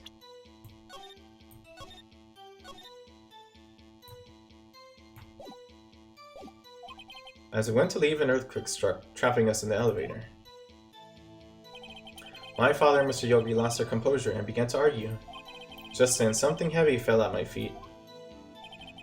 Yeah, why did it just fall? So random. I picked it up and threw it at Mr. Yogi. I wanted them to stop fighting. A moment later, there was a single gunshot. It's a moment later. It would be instantaneous if it was actually the gun that needed that shot. There was a single gunshot, then a scream. It was a terrible scream. I remember it to this day. Also, how did they even take that picture? I'm so confused. That's all. I guess the elevator took the picture. I don't know. The elevator took the picture. How does it have the light for that? I'm so confused. And until now, you thought this memory was a dream? We were stuck in that elevator for 5 hours. The oxygen in the elevator ran out, and I lost my memory of the events.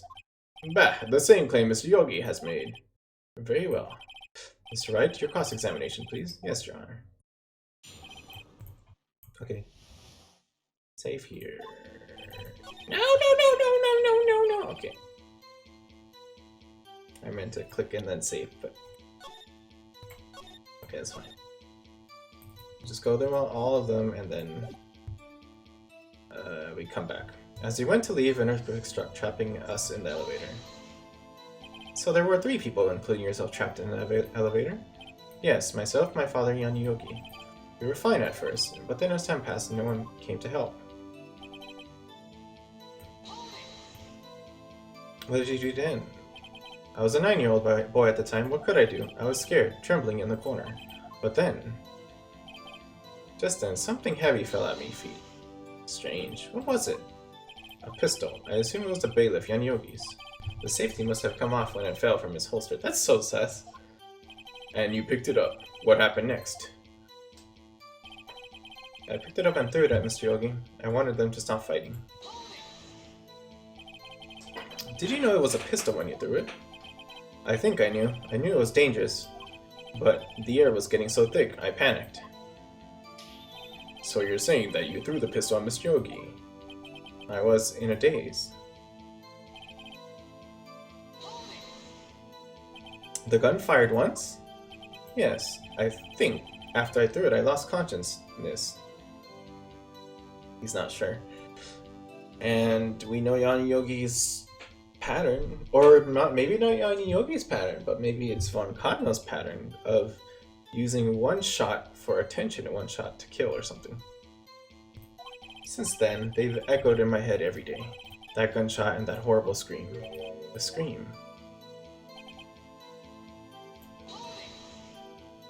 To this day, yes, I can practically hear it now. I doubt I will ever forget that scream as long as I live. There it is.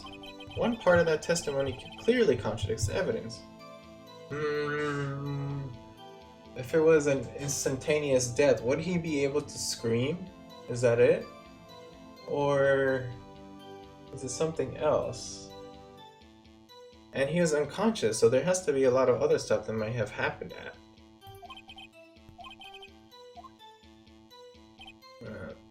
Press this. What was the trial your father was involved in on that day? I don't remember things very clearly. Only 2 things. I know my father lost, and Mr. Von Kadma was a prosecuting attorney. There we go. Mr. Von Kadma, you were handling that case. It was 15 years ago. I don't remember the details. That was when Edgeworth pointed out the problem in Von Kadma's evidence. He was upset. And then he left so that he wouldn't be able to be accused. Okay. So let's see what we can do.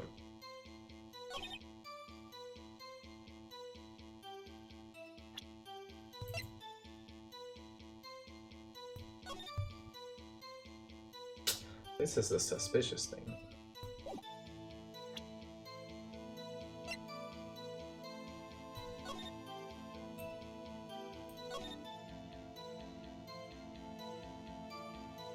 A bullet's found in the heart. That's very precise, you know? It was fired twice as well, and you only heard 1 gunshot, right?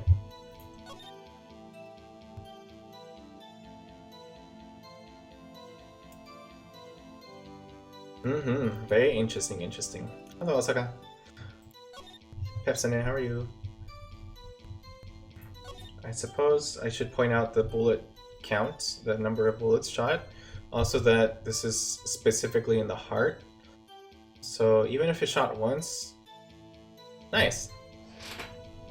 Eating sounds good. I kind of want to eat something soon. What you eating? 1 bullet found in the heart. You know, he could have been hired actually, Yan Yogi. Hired by Von Kadma again.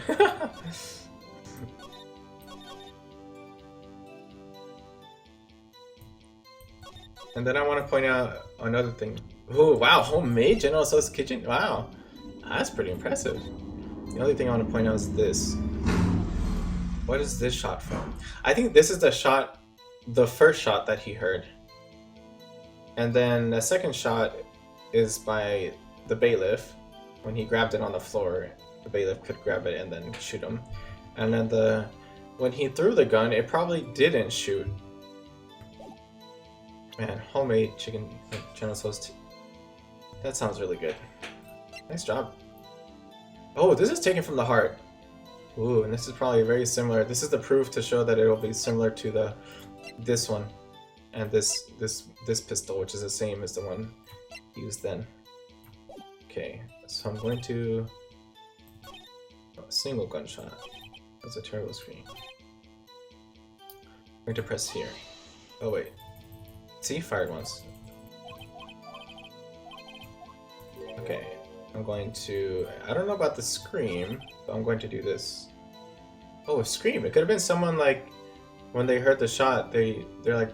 You know, they heard the shot and they screamed to bring attention to. 2 shots. Are you sure you only heard 1 gunshot? Yes, I'm sure of that. I heard the shot and the scream, and then everything faded. I was unconscious until the rescuers came. I see. No, Your Honor, unfortunately you don't. Look at this file once more time. This plainly contradicts the witness's testimony. You do enjoy dragging out that file, don't you? I don't accept this evidence, unless you can tell us what page it's on. So funny. Which page contradicts Miles Edgeworth's testimony? Victim data. Look at the victim data in this file. It says it quite plainly. The murder weapon was fired twice.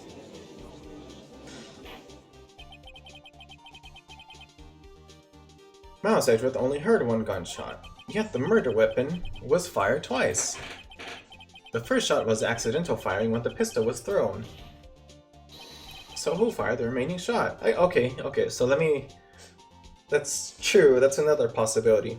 When he threw the gun could have shot out the window. And then the bailiff took the gun and then shot him in the heart. So who fired the remaining shot? Was there perhaps another shooter who fired the second shot? Your Honor, as I'm sure you're aware, this incident occurred 15 years ago. The evidence is dated. The pistol did fire twice. However, we do not know when that second shot was fired. True. It might have been fired the day before the incident. There is no proof that the second shot had anything to do with this incident. What? I see. You do have a point, Mr. Wright. Mr. Wright? The murder weapon was fired twice, as we have heard. One of those shots was fired by the defendant, a boy at the time. Do you have any proof that the other shot fired had something to do with the case? Yes. Your Honor, I think I will be able to show you proof. What? Impossible. Now, Mr. Von Cotto, save your surprise for after you've seen the evidence. Very well, Mr. Wright, show us your proof. Do you have evidence? I mean, the only thing we have is this one.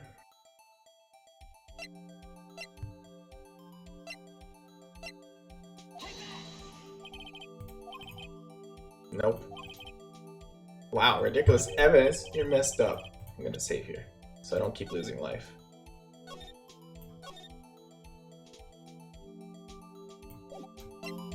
Oops. There we go.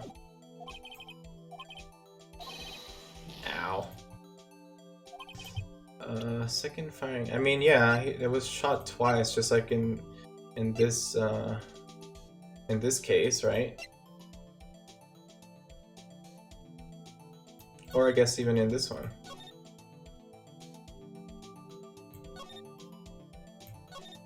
No. This is tricky.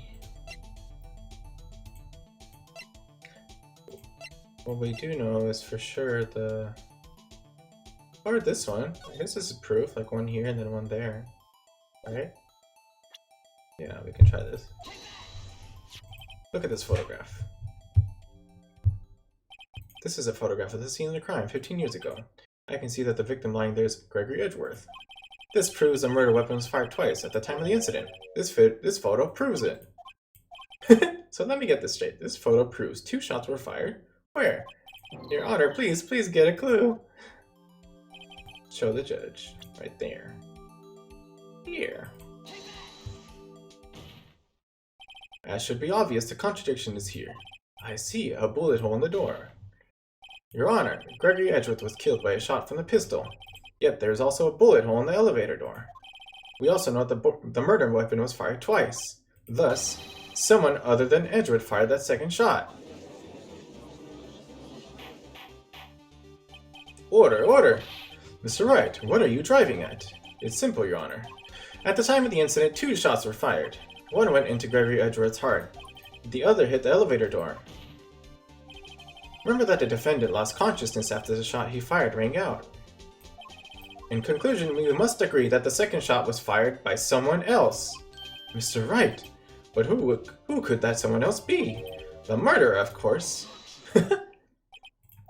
I knew I should have stepped in before your wild fantasies got out of hand. Mr. Wright, look once more at the DL6 incident case file. Look closely. Try the case summary page. The case summary, that's on page 1. Is there only like 3 pages? Look what is written there. Not a single clue was found on the scene. That's so dumb. If the pistol had indeed been fired 2 times, then the other bullet would have been discovered on the scene. He stole the bullet. He does have a point. The second bullet has never been found. You have it, don't you? Because the second bullet does not exist. The bullet that claimed Gregory Edgeworth's life was the one fired by his own son. I don't know about that. That is the truth of this matter, the whole truth. It was undoubtedly something else that made that bullet hole in the door. Order, I will have order. Mr. Wright has proven one thing to us quite clearly, that the murder weapon was fired twice at the time of the incident. However, as Mr. von Cardron says, the second bullet fired was not found. It is highly unlikely that the police merely overlooked the second bullet. So all we have is a single bullet fired. I'm afraid I have to discount the defense's claim. I praise the judge for his wisdom in this matter. Gat! How did this happen? I don't believe that the second bullet didn't exist. Was I wrong? Have I been wrong about this whole incident? What are you doing, Nick? Why aren't you raising an objection? I'm sorry, Maya. What? It looks like I was wrong. Nick, the second bullet wasn't there, then all my conjectures are for nothing. No. But you said you'd do it, Nick. You said you'd get Edgeworth declared innocent. I'm sorry. It's just when I saw the photograph, I thought that 2 shots had been fired. I was so certain of it. I thought I'd won. I thought there was another person, someone else who fired the killing shot. But now, I was wrong to think it could be that simple. This case has stood unsolved for 15 years. Well, it seems that we have finally cleared up this incident. Only 1 bullet was found at the scene of the crime. That shot was fired by Miles Edgeworth. Precisely. I would like to ask one thing of Miles Edgeworth before passing my verdict. Have you been paying attention to the trial so far? Yes, Your Honor. Do you have any objections? No. No, I do not. So you killed your father, though that was not your intention. Yes, I did. Oh no, he's accepted the guilt. Very well. The statute of limitations on the murder of Gregory Edgeworth runs out today. Therefore, I must pronounce a verdict on the defendant today, right here. Right now. Indeed. Does anyone have any objections? I've been here before. It's just like my first day in court. There are so many things I know I should be saying, but my mind's gone blank. I can't find the words. Mr. Wright? Of course I have an objection. Your Honor. I object. It's probably not gonna work, huh? Mr. Wright, on what grounds do you object him? Yeah. Oh, snap! I knew she was gonna come back. It must exist. The second bullet. Mia! What? What did you just say? Nothing. The second bullet must exist. But where? Oh, maybe Polly knows. Someone took it. It seems waiting is not going to produce us any answers from Mr. Wright. Wait, Your Honor. The second bullet, it existed! What? But we've just heard proof that it did not exist. I realize that, Your Honor. I'm really grasping here. It's just someone took it from the scene of the crime. That's what happened. But who? The murderer! The murderer? Then tell us, just who is this murderer? Von Karma. I'm still thinking about that one. So the criminal took the second bullet, but why? Huh? First of all, how would they have found it? It's not easy to find a stray bullet, Mr. Wright. Unless it was planned. Unless it was like wedged into the...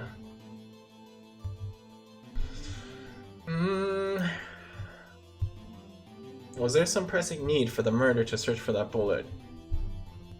I guess if he didn't find it, it would kind of help prove that the murderer is not Edgeworth. So he had to have found it to prove that to kind of prevent that he is... to prevent them from proving that he is the culprit, right? So I feel like he had to have found it.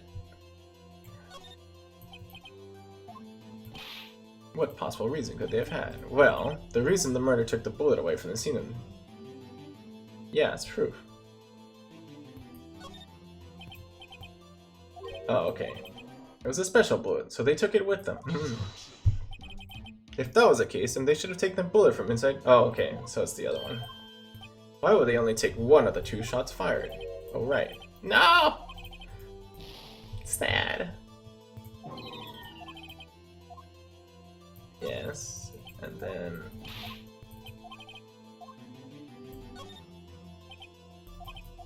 Okay, I guess this doesn't work either. Yeah, so it's the second. Wow, that sucks. Really? So he didn't have to take it? Oh. Need is a keyword here. Maybe that's why.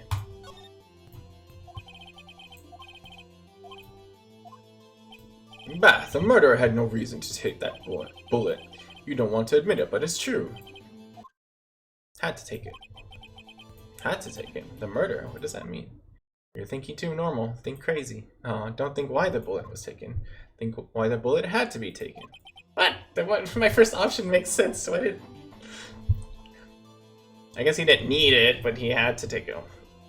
Words. Mr. Wright. Yes, Your Honor. I have no idea what I'm doing.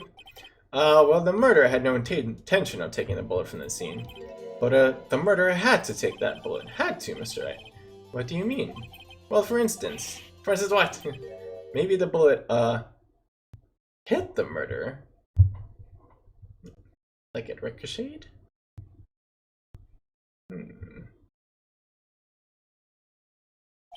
The bullet hit the murderer? Just saying, for instance. I mean, if it hit you, you would have to take it with you. That's true. If you had a scar, and then it would be like, then yeah, you have no choice. That's true. It's not like you could perform surgery right there. Oh, and that would make sense why Von Cartwright was spent of occasion. He had to heal. It's not like he could perform surgery right there. You know? Wait a second. I was just talking off the top of my head, but what if that's really what happened? Let me get this straight. So at the time of the murderer themselves was shot. And they left with the second bullet still inside of them. Thus leaving only one bullet at the scene of the crime. That's true that no proof was found for the bullet, I guess. Yes, I guess that's how it would work, yes. But there's a problem with that. The other 2 people rescued from that elevator, Miles Edgeworth and Yanyogi, were both unharmed. So that would mean the murder came from outside. Yes, that's what I figured.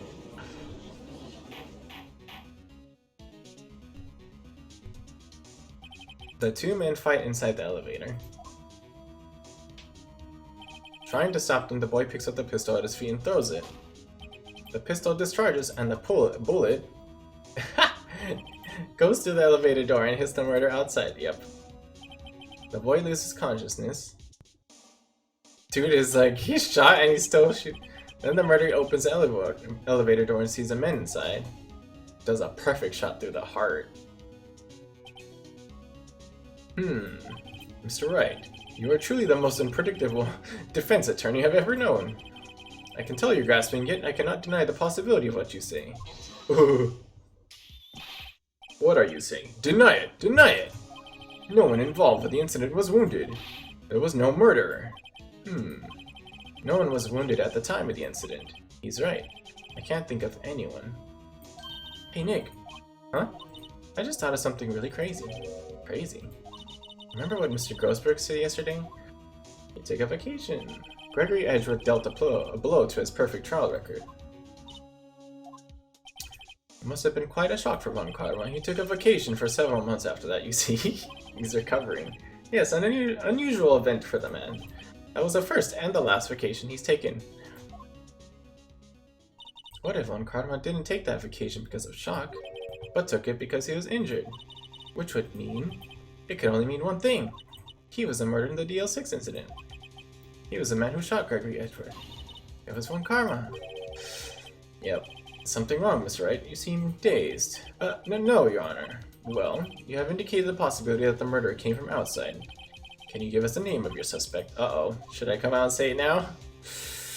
I mean, if not now, then when? Am I right?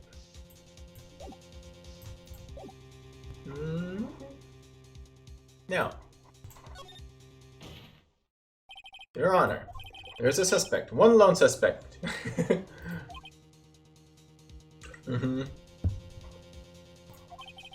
Well, this is certainly interesting news. Very well, Mr. Wright. Who is your suspect? But, my hands are shaking. But what? Von Karma! Dang, the Von Karma! Even Edgeworth! Ooh, his smile. Dude, the smile.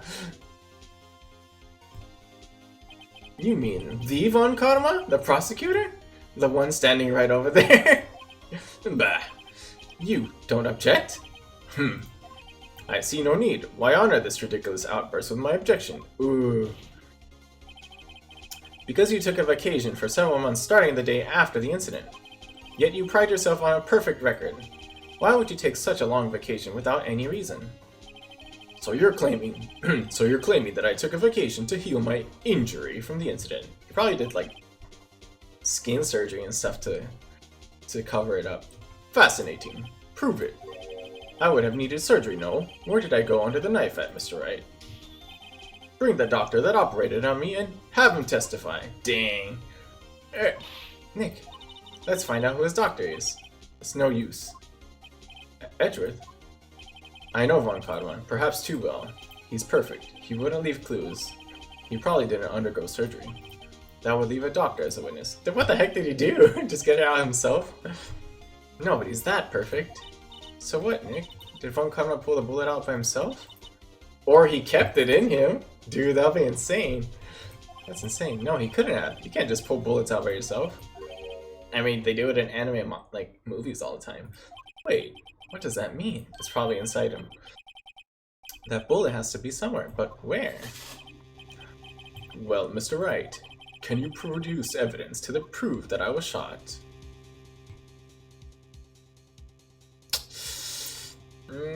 I want to say we can prove it. We can prove that it's in his body right now. Does that count as this option?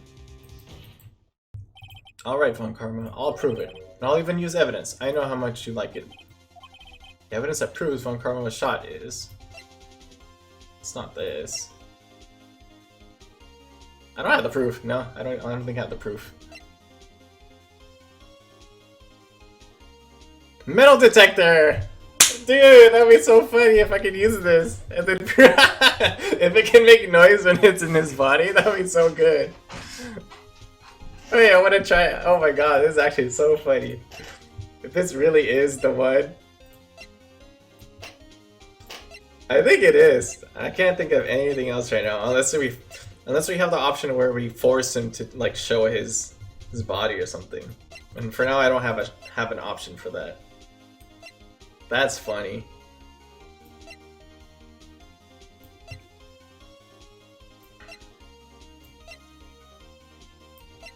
I want to do it. I really want to. I don't know anything else that could do it, really. This one doesn't make sense. It's something else. This would maybe link the gun with it, which could be proof that he's the one who sent the gun, you know, to the caretaker. I think that's the final part. Like, I have to save that. I'm gonna use the metal detector. This will be so funny. Yeah, let's see, okay. Von Karma was perfect. He wouldn't miss surgery leaving an evidence trail. So then I ask, where's that bullet now? I think it unlikely that Von Karma performed surgery on himself. You don't mean? I do. There is a possibility that the bullet is still inside Von Karma. Hey, I was right. That's funny. Is that even possible for all these years? Well, there's one way to find out. We could use this metal detector. MVP Gumshoe. Well, Von Karma, I'm going to run this over you and see what we find. Oh shoot, he's nervous. You know what's funny? Don't they have like scanners and everything? Like they could see this whenever he goes through them. I refuse. You refuse? But refusing this means, yeah, you acknowledge that the bullet is still inside you. Cool. Order! Your Honor, the defense requests that we be allowed to use a metal detector. Judge, I call for suspension of this trial. This is an invasion of privacy. The statute of limitations runs out on this case today. It was you who said we had to end it right here, right now. Damn. Dude, he's gonna go ballistic. Enough. I permit the use of the metal detector. So Von Karma, you will submit yourself to testing. Nick, what does this mean? I don't know, but we have to give it a shot. Heh, shot. Dude, that's actually crazy.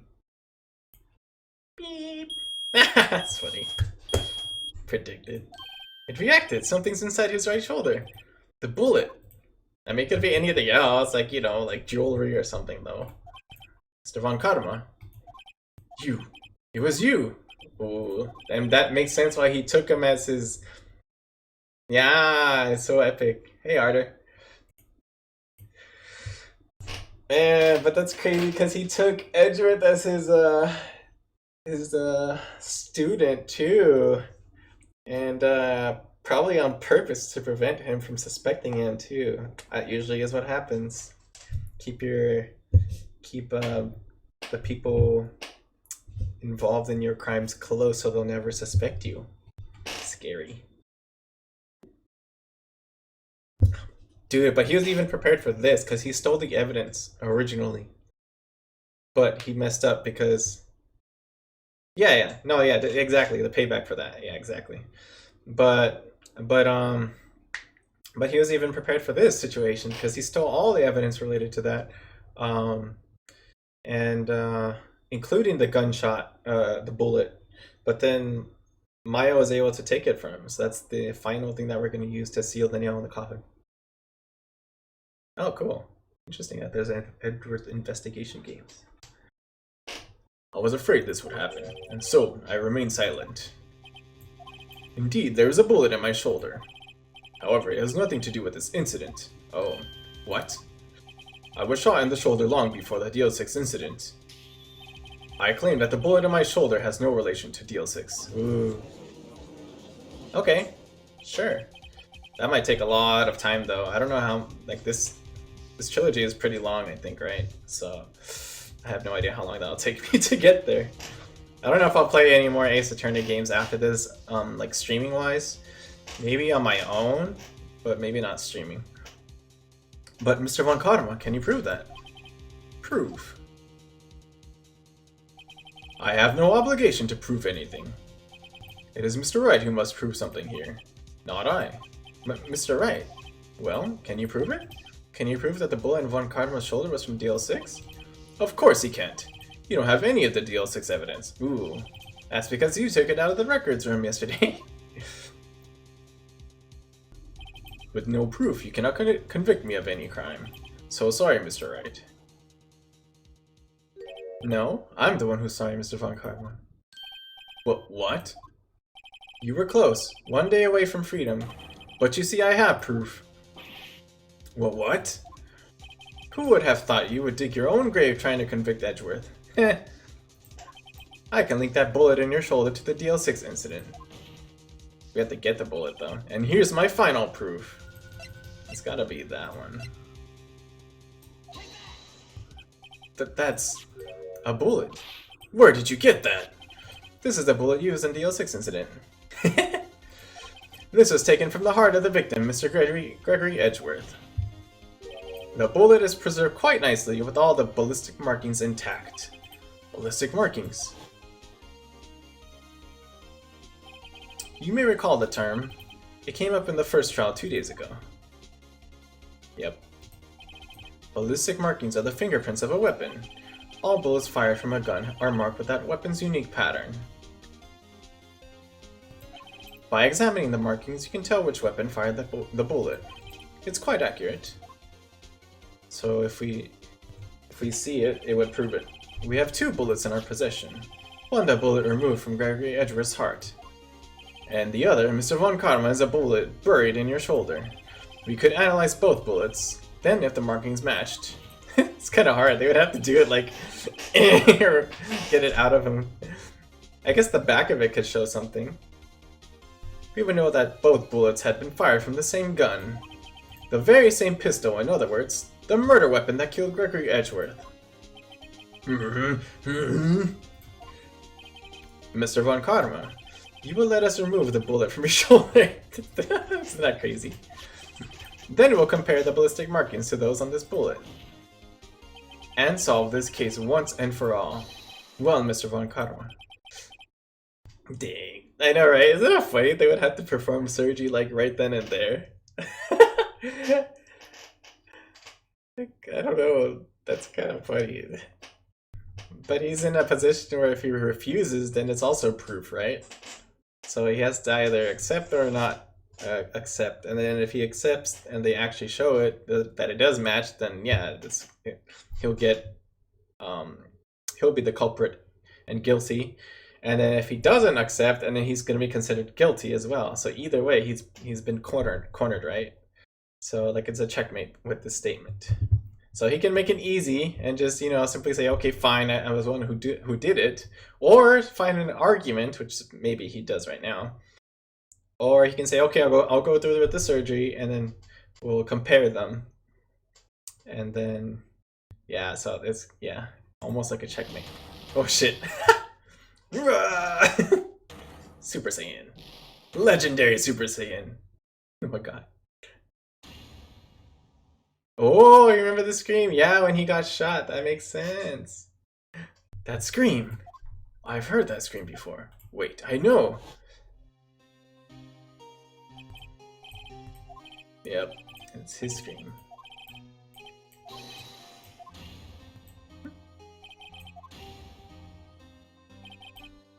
Get away from my father.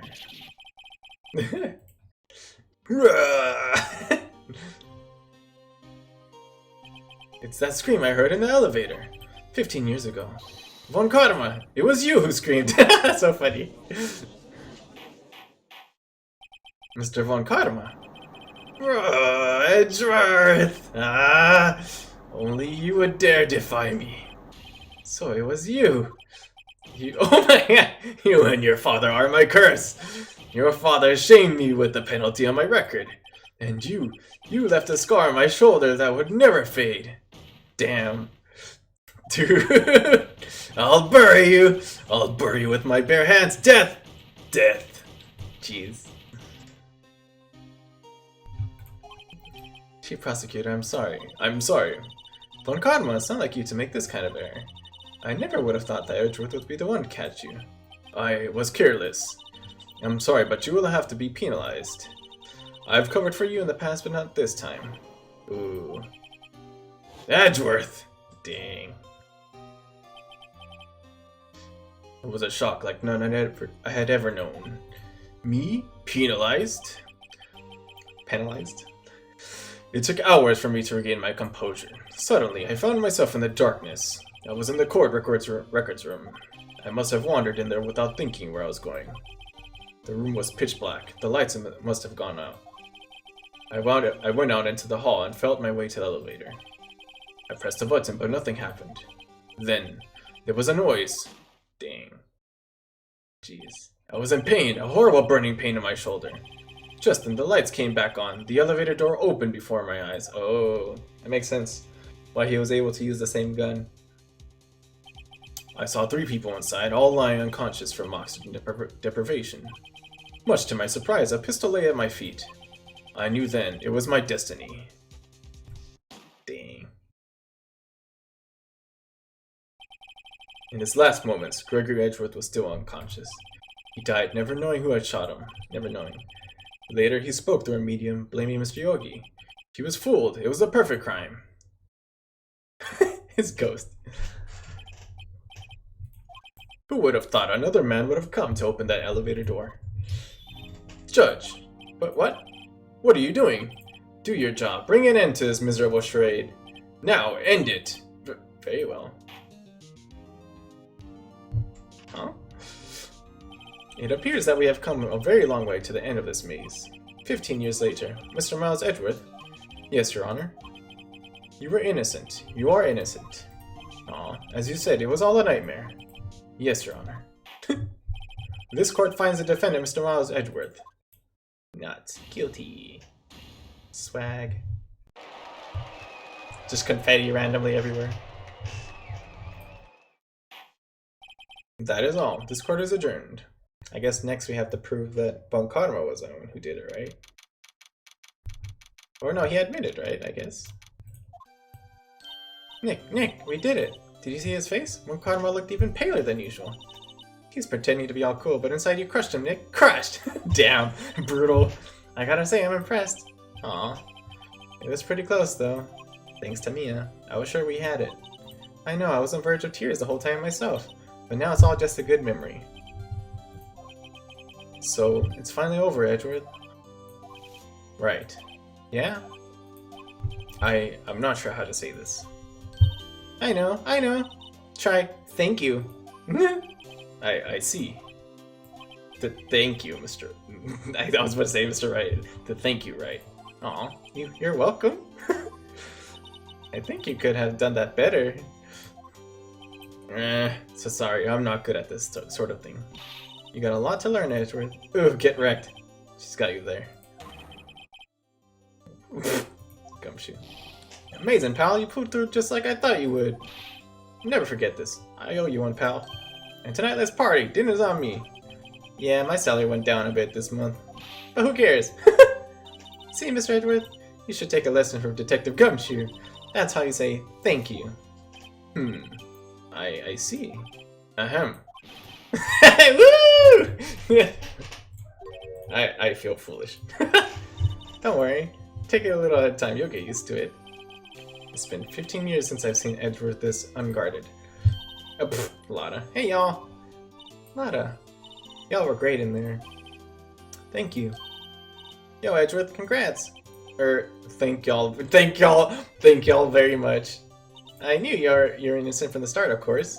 Just look at you. You wouldn't stick your hand in the cookie jar even if no one was there. You were the witness on the first day of the trial, weren't you? Yeah, well, let bygones be bygones. Yeah, you're blaming him. Speaking of which, what are you doing now, Lana? Who, me? Oh, I went back to college. I gave up trying to be an investigative photographer pretty quick. Really? That's too bad. Huh? Isn't that the hot dog guy from the park? Huh? Are they gonna date? It's over, Nick. My life is over. Why this sad face, Larry? What happened now? Oh, Nick, I'm not long for this world. You don't look sick. It's Beyonce. She's going to live in Paris. Paris, Nick. She's leaving me behind.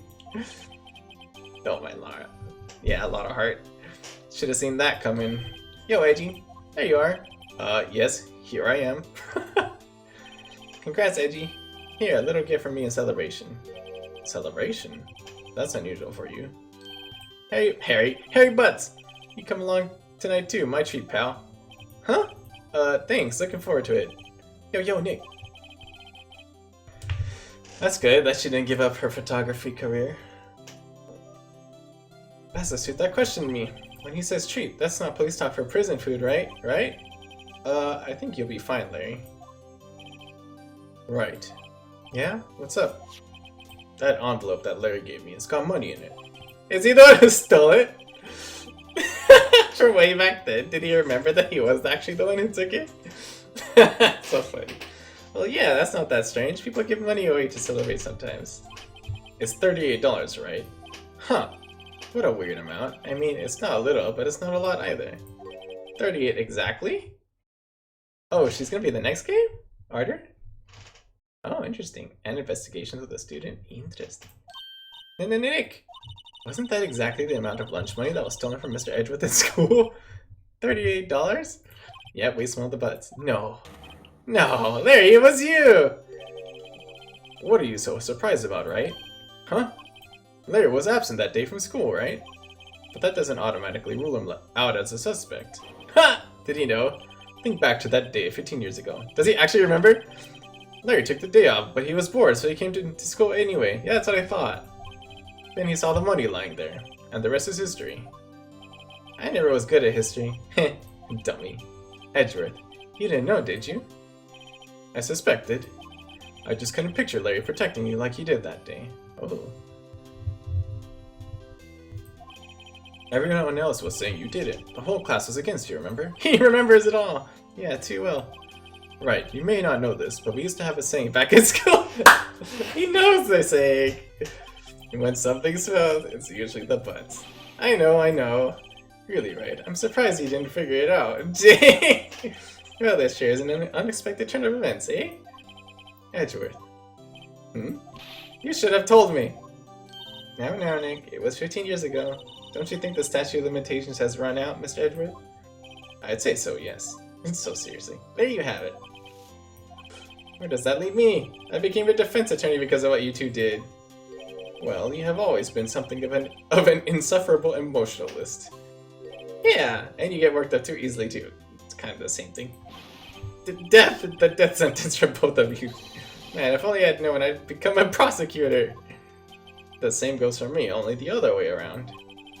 For the longest time I thought that I might have killed my own father. I thought I might be a criminal. I became a prosecutor in part to punish myself. If I had known the truth, I might have become a defense attorney, after all. Aw, Edgeworth. Want to switch right? Hey y'all. Just comes back in. Line up, I'll take a photo. Hey, photo time, let's go. And after that, dinner on me. That's so funny. Detective Gumshoe took us out on the town that night. We celebrated Edgeworth's newfound freedom. Even though Edgeworth himself was still in detention. Yay! 5 a.m. Jeez.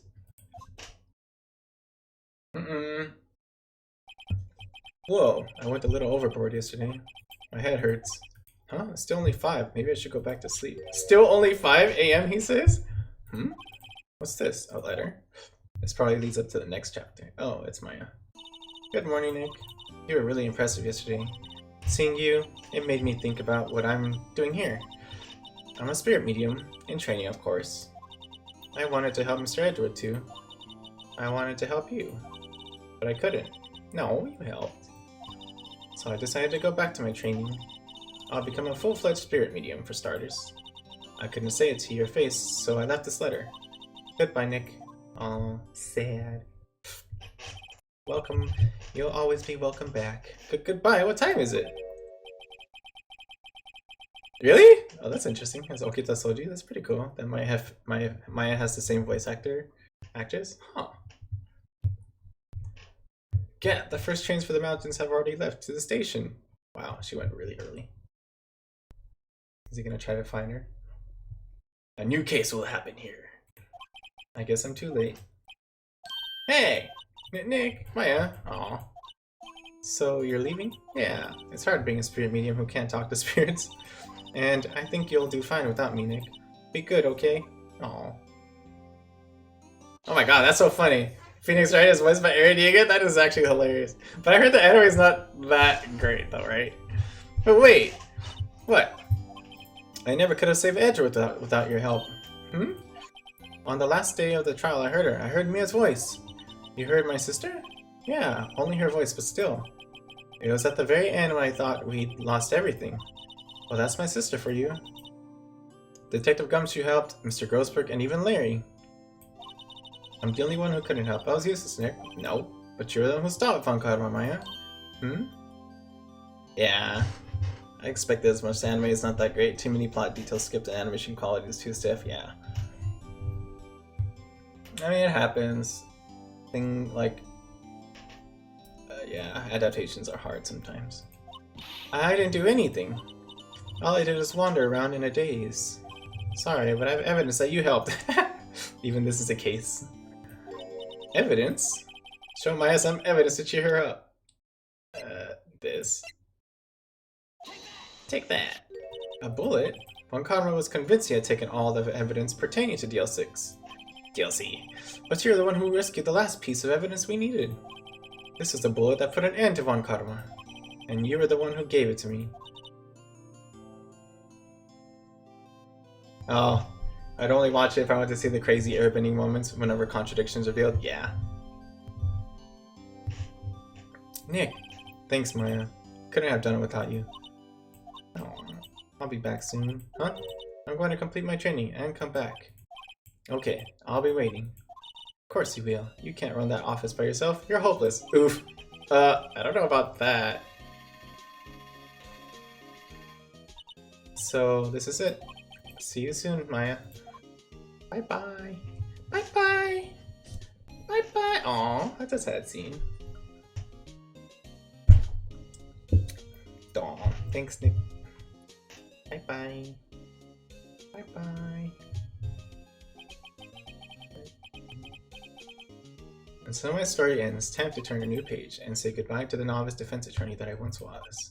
Now a new story begins, with the same old crazy cast of characters. Yay! Ha! Don't think you've graduated yet, amateur. Mr. Wright, perhaps you'd like to rethink that claim. Yes, Your Honor. Uh-oh, I got a bad feeling about this. Nah, that's his like key thing. Aw, that's funny. That's like the key thing that he always does. Yay! We did it! I finally finished this part. I know there's 2 more parts, right? Because it's a trilogy? Hey, pal. Mr. Edgeworth came down to the precinct to wish me a happy new year. Talk about a pleasant surprise. Woo! Detective come true! Then he hung his head low and went right back outside. He's trying. Kind of like he was embarrassed or something. Strange, huh? It looks hilarious whenever Wright gets wrecked by air. Yeah, I bet. I'll watch clips. I've seen the clips where it's like that one guy who speaks in English. It's so funny. Huh? Nick? Nah, I haven't seen him lately. Who, me? I've been working at a cheese shop. What? That Missy's a nice lady, but she's not exactly what you call a cheap date. Huh? Oh, she's in Hawaii right now, yeah. Ooh. There's 2 more games after this, but there's a secret in this game. Ooh. We'll find out. Who? Right? Yeah, I remember him. Payne. I hear he's been busy lately. You know, not to ring my own bell, but I sort of taught him everything he knows. I'm sure he's grateful. Is this all, like, previews for the next game? Or, like, hints, I guess? Nah, this guy. Phoenix Wright. Ah, the defense attorney for whom I wrote that affidavit for, yes. Oh, you should know, I've taken over management of the Gatewater Hotel recently. Should you be in the area, please stop by. This guy always reminds me of Kid from Yakitata Japan. It's so funny. Ah, okay. So does every game have 4 cases? Ahem, oh, it's you. Phoenix Wright? Ah yes, Mia's understudy, was he not? I wonder how he's doing. Haven't seen him on plate. Interesting. Ah, the days of my youth. Like the scent of fresh lemon, you see. Interesting. Where did he go?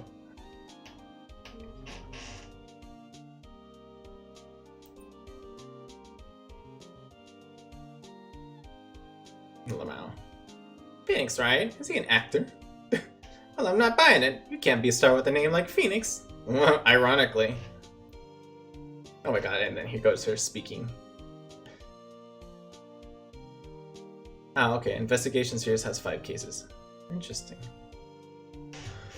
So many cases. Even just this part alone was like 2 hours. It's crazy. I mean, streaming-wise, if I was playing in person, like by myself, I could definitely like click through it like faster. I wouldn't feel as bad making errors too. So I could just like lose and then just go back and try again if I really want to get through a case or something. She got sick. Aw. Man got sick.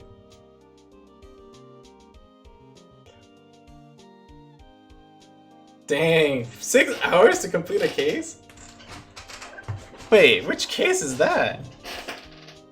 I guess that is kind of like how long this one took actually, 6 hours. Right, who's that? You wanna talk? Let's talk. Pink Princess, alright. But you know, I snuck into the studio the other day. And I saw her, the one inside the Pink Princess too. Oh. Is it Maya? Ugh, what a dog. It was kind of a shock for a boy my tender age. Wow. Feels bad.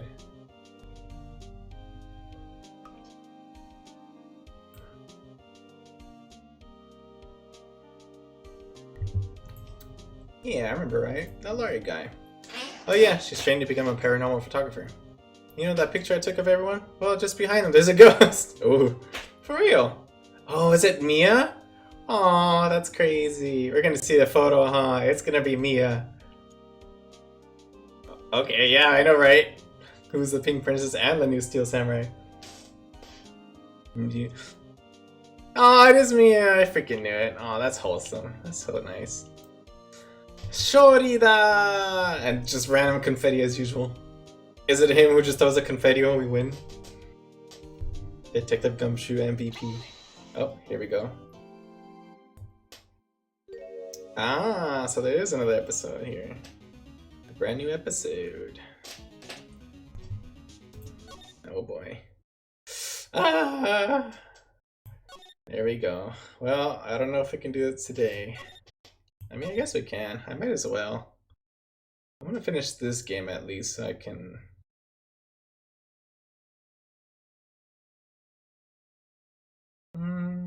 Should we finish it? Oh, really? Is it really long? If it's really long, I'm gonna save it for another stream. And it's complex?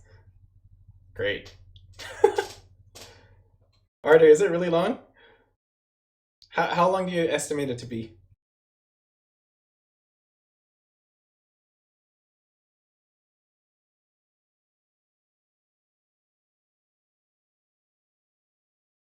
Because if it's really, really complicated and long, then I'm definitely going to save it for another stream.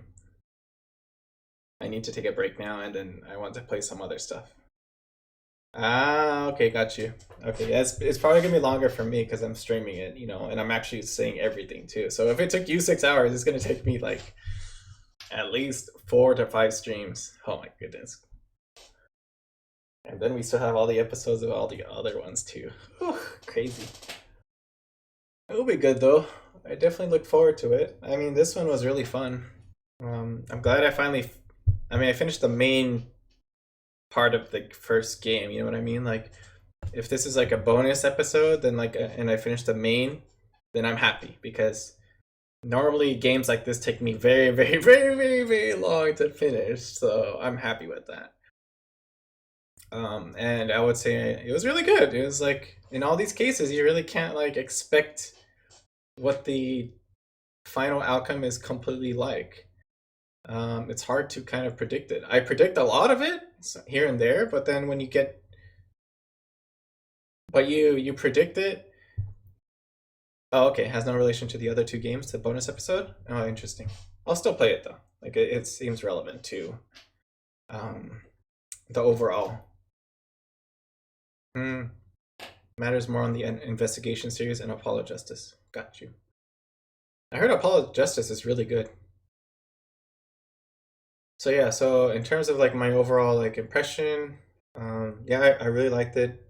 I struggled for some of the trials only because like even though I was right, I just didn't choose the right evidence, and it could be really like penalizing, which sucks. It's like I had the right evidence in mind, or like I have many kinds of ways that things could be proven, and then that leads to me like making errors as well. That's just on me. That's just how I am. So that makes this a little bit more challenging, I guess, because you have to figure out exactly what they expect you to choose. And I only wish that it could be more flexible. Like if you get something like half right, at least it could lead to the correct answer eventually. But I mean, then it wouldn't be it would not be as challenging. So that's fine. I think that's just part of the challenging aspect of this game, since it is a game. Um, and but yeah, putting the pieces together throughout the game, each case is really each episode is really cool, and yeah, I couldn't really like foresee what the exact like how it all like is unraveled until the very end, you know? And that's kind of like very unique. Like you can kind of see most of the of what actually happened for a case in other games, like clearly, like a lot more clearly before the end, or at least like in the middle of the case, you can kind of like guess. Like I'm thinking like Danganronpa. Danganronpa has some cases that are like that, but then again, there are like really complicated stuff, cases too that you will never be able to predict as well. Um, no, I guess I can't really say Danganronpa cases are predictable.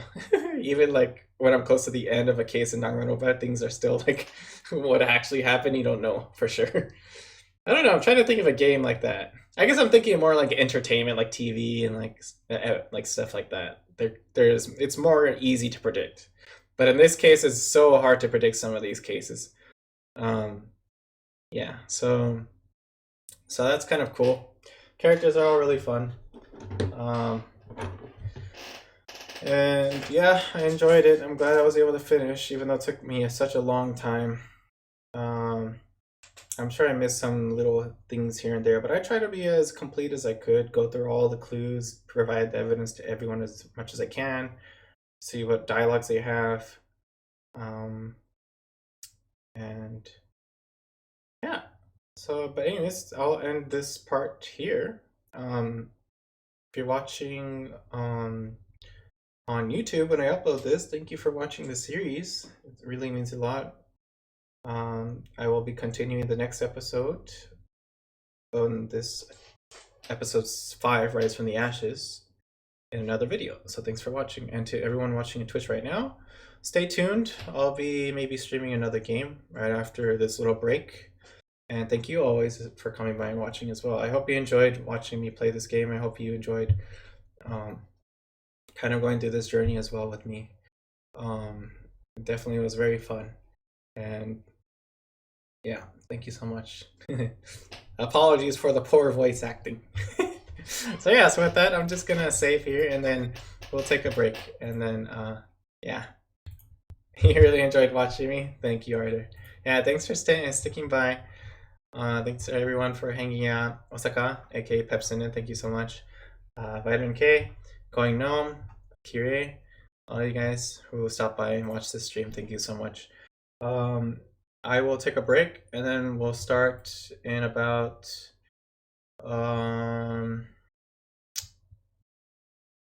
15 minutes. No, actually I will stop the stream here.